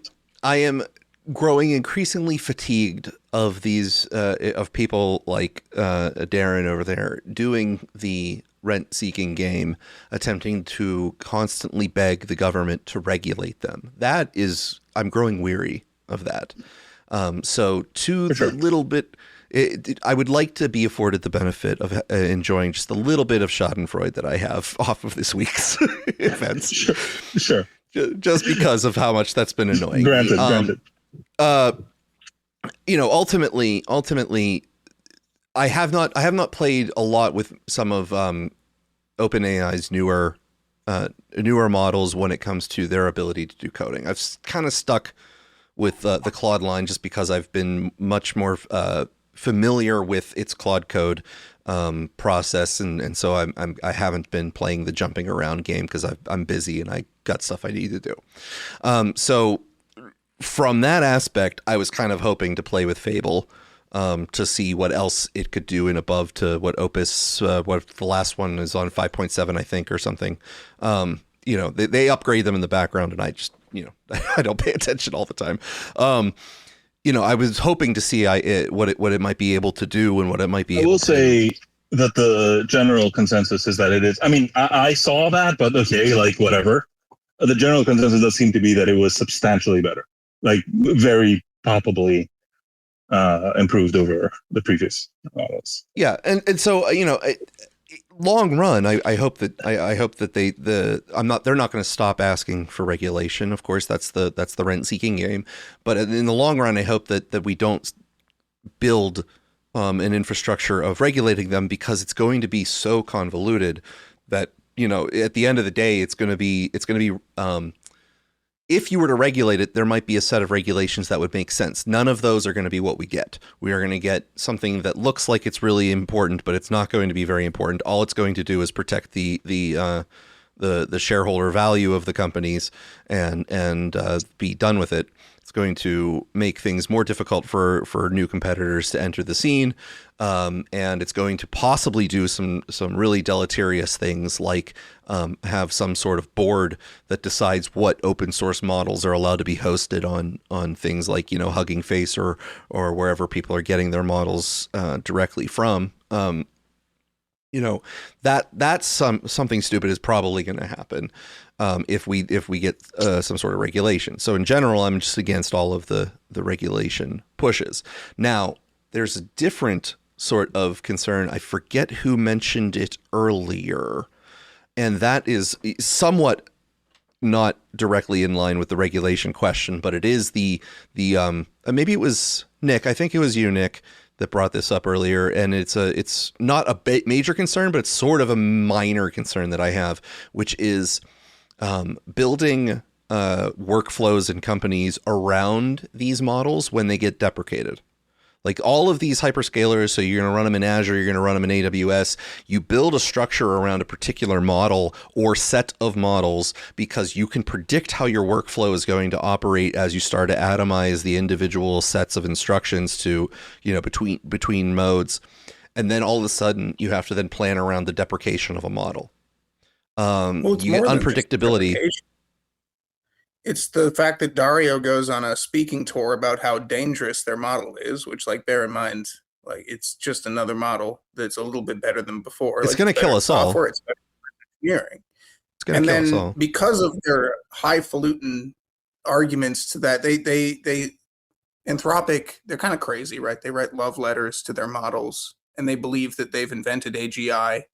And they go on a speaking tour about how dangerous their model is because of how sentient it is, and adopt these post-apocalyptic sentiments about the dangerousness of it, and then sell that to the entire world through an infinite series of blog posts and tours, and say, if these safeguards don't work, then the world will end. And then Amazon comes and says, oh, your safeguards don't work. And obviously it doesn't. I've seen the safeguards before because I asked it to reverse engineer a printer. And it was like, oh, I really shouldn't do that. I'm like, oh, but you should. And then it gave up and just reverse engineered the whole thing. This is with the Opus series. Obviously, the safeguards don't work because it's an LLM and it hallucinates. So you can't build a safeguard to an LLM with another LLM. That just doesn't work. And they dug that grave for themselves, right? And then it's the most predictable thing imaginable to happen when Anthropic comes and argues that if the safeguards don't work, our model will destroy humanity. And then the safeguards don't work. And then the government says, oh, well, it's pretty dangerous. Then we should put an export ban in. It's the most absurd thing, but they brought it upon themselves because they spent, months and years talking about the danger of the thing that they were doing, which I don't believe to be true. Like the fundamental premise, I think is wrong. Like it's just faster at doing the things that humans can do, you know, maybe more pragmatic, more reliable, but. Well, yes, but there are some categories of things humans can do that if something else does them faster, it is pretty dangerous. Like, you know, if you were able to run at 1,000 miles an hour, you'd probably not want that person on the road. Yeah, I mean, hackers can do bad things, and we had laws that were prohibiting that and making it illegal.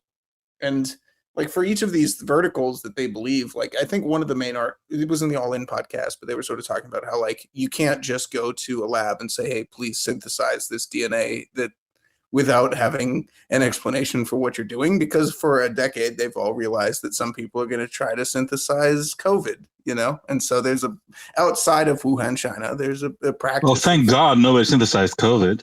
Yeah, I know, right? Outside of very specific places, they have a practice of not allowing anyone that sends them an email to synthesize arbitrary DNA. But nevertheless, Anthropic believes that if they don't ban anyone that has any affiliation with biology from using their models, that it will result in the end of the world, which is a little bit egotistical, if you ask me. But anyways, that's just my thought. Well, I frankly think that we need to. I think the whole Anthropic are bad people and they deserve it thing is unfortunately a red herring, because ultimately what we're seeing here is an expansion of government power, and that when government power is expanded, at first it might seem like a great thing, and you know the bad guys get it, but eventually we always pay the bill, and that's what's. Well, I think I was clear. Stopping me from being anti. You know, I hear you. Yeah. I hear you. It's just that's the part where, you know, Scott. I mean, and think about it, right? I mean, it's kind of wild. Until yesterday, the government was like, we don't think this thing should be regulated, and Anthropic was like, these guardrails are super important. And today, it's like Anthropic is like, well, guys, I think you're going a little bit too gung ho on these guardrails, and the government is like, well, you know, it's too dangerous. I don't think we should let you export this. I just can't see how it's any different. Like in the old days, we use HTTP, and eventually someone realized that was a bad idea to send your banking data and social security number, and so they improved. Look, people didn't adopt to give a very like trite sort of example, right? Like if this thing could like arbitrarily spit out 0-day exploits, you know, for anything, it could effectively enable anybody to hack into any computer system. You could sort of see how this might be an issue.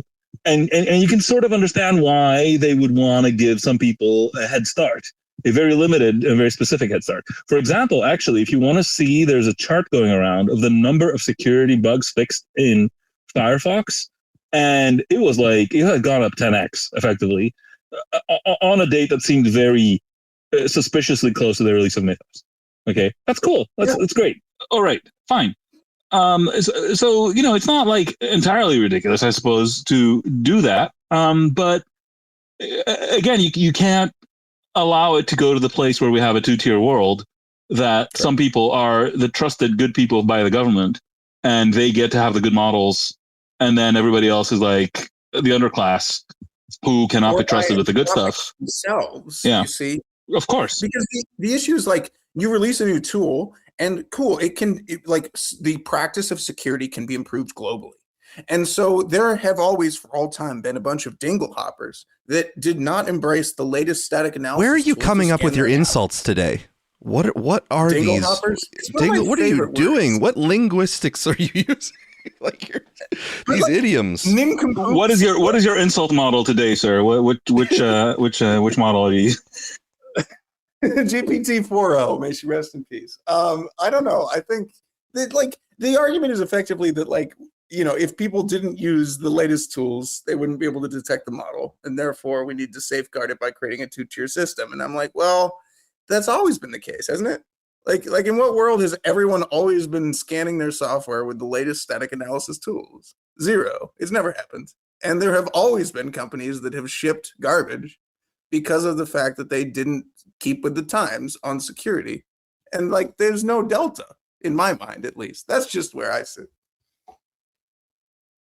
Well, this has been a good conversation. RollerGator. I think we're going to have to wrap this up for today, though. Of course, there'll be more opportunities in the future to have similar discussions on this end. Alex, we have so much on the cutting room floor from today, so much on traces of AI dystopia that we didn't get to, and also the category of okay, sure, whatever, which you may recall is where I place all of the UFO and AI talk, or not AI, alien talk, the UFO and alien talk.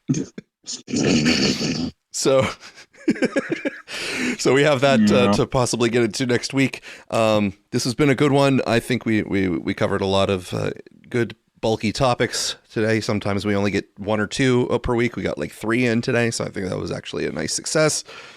Alex, I hope that you have a wonderfully dumb week ahead, as well as everyone else. I don't know if everyone's going to be watching the UFC fight. Are you going to be turning on the White House lawn UFC fight tonight, Alex? Or are you?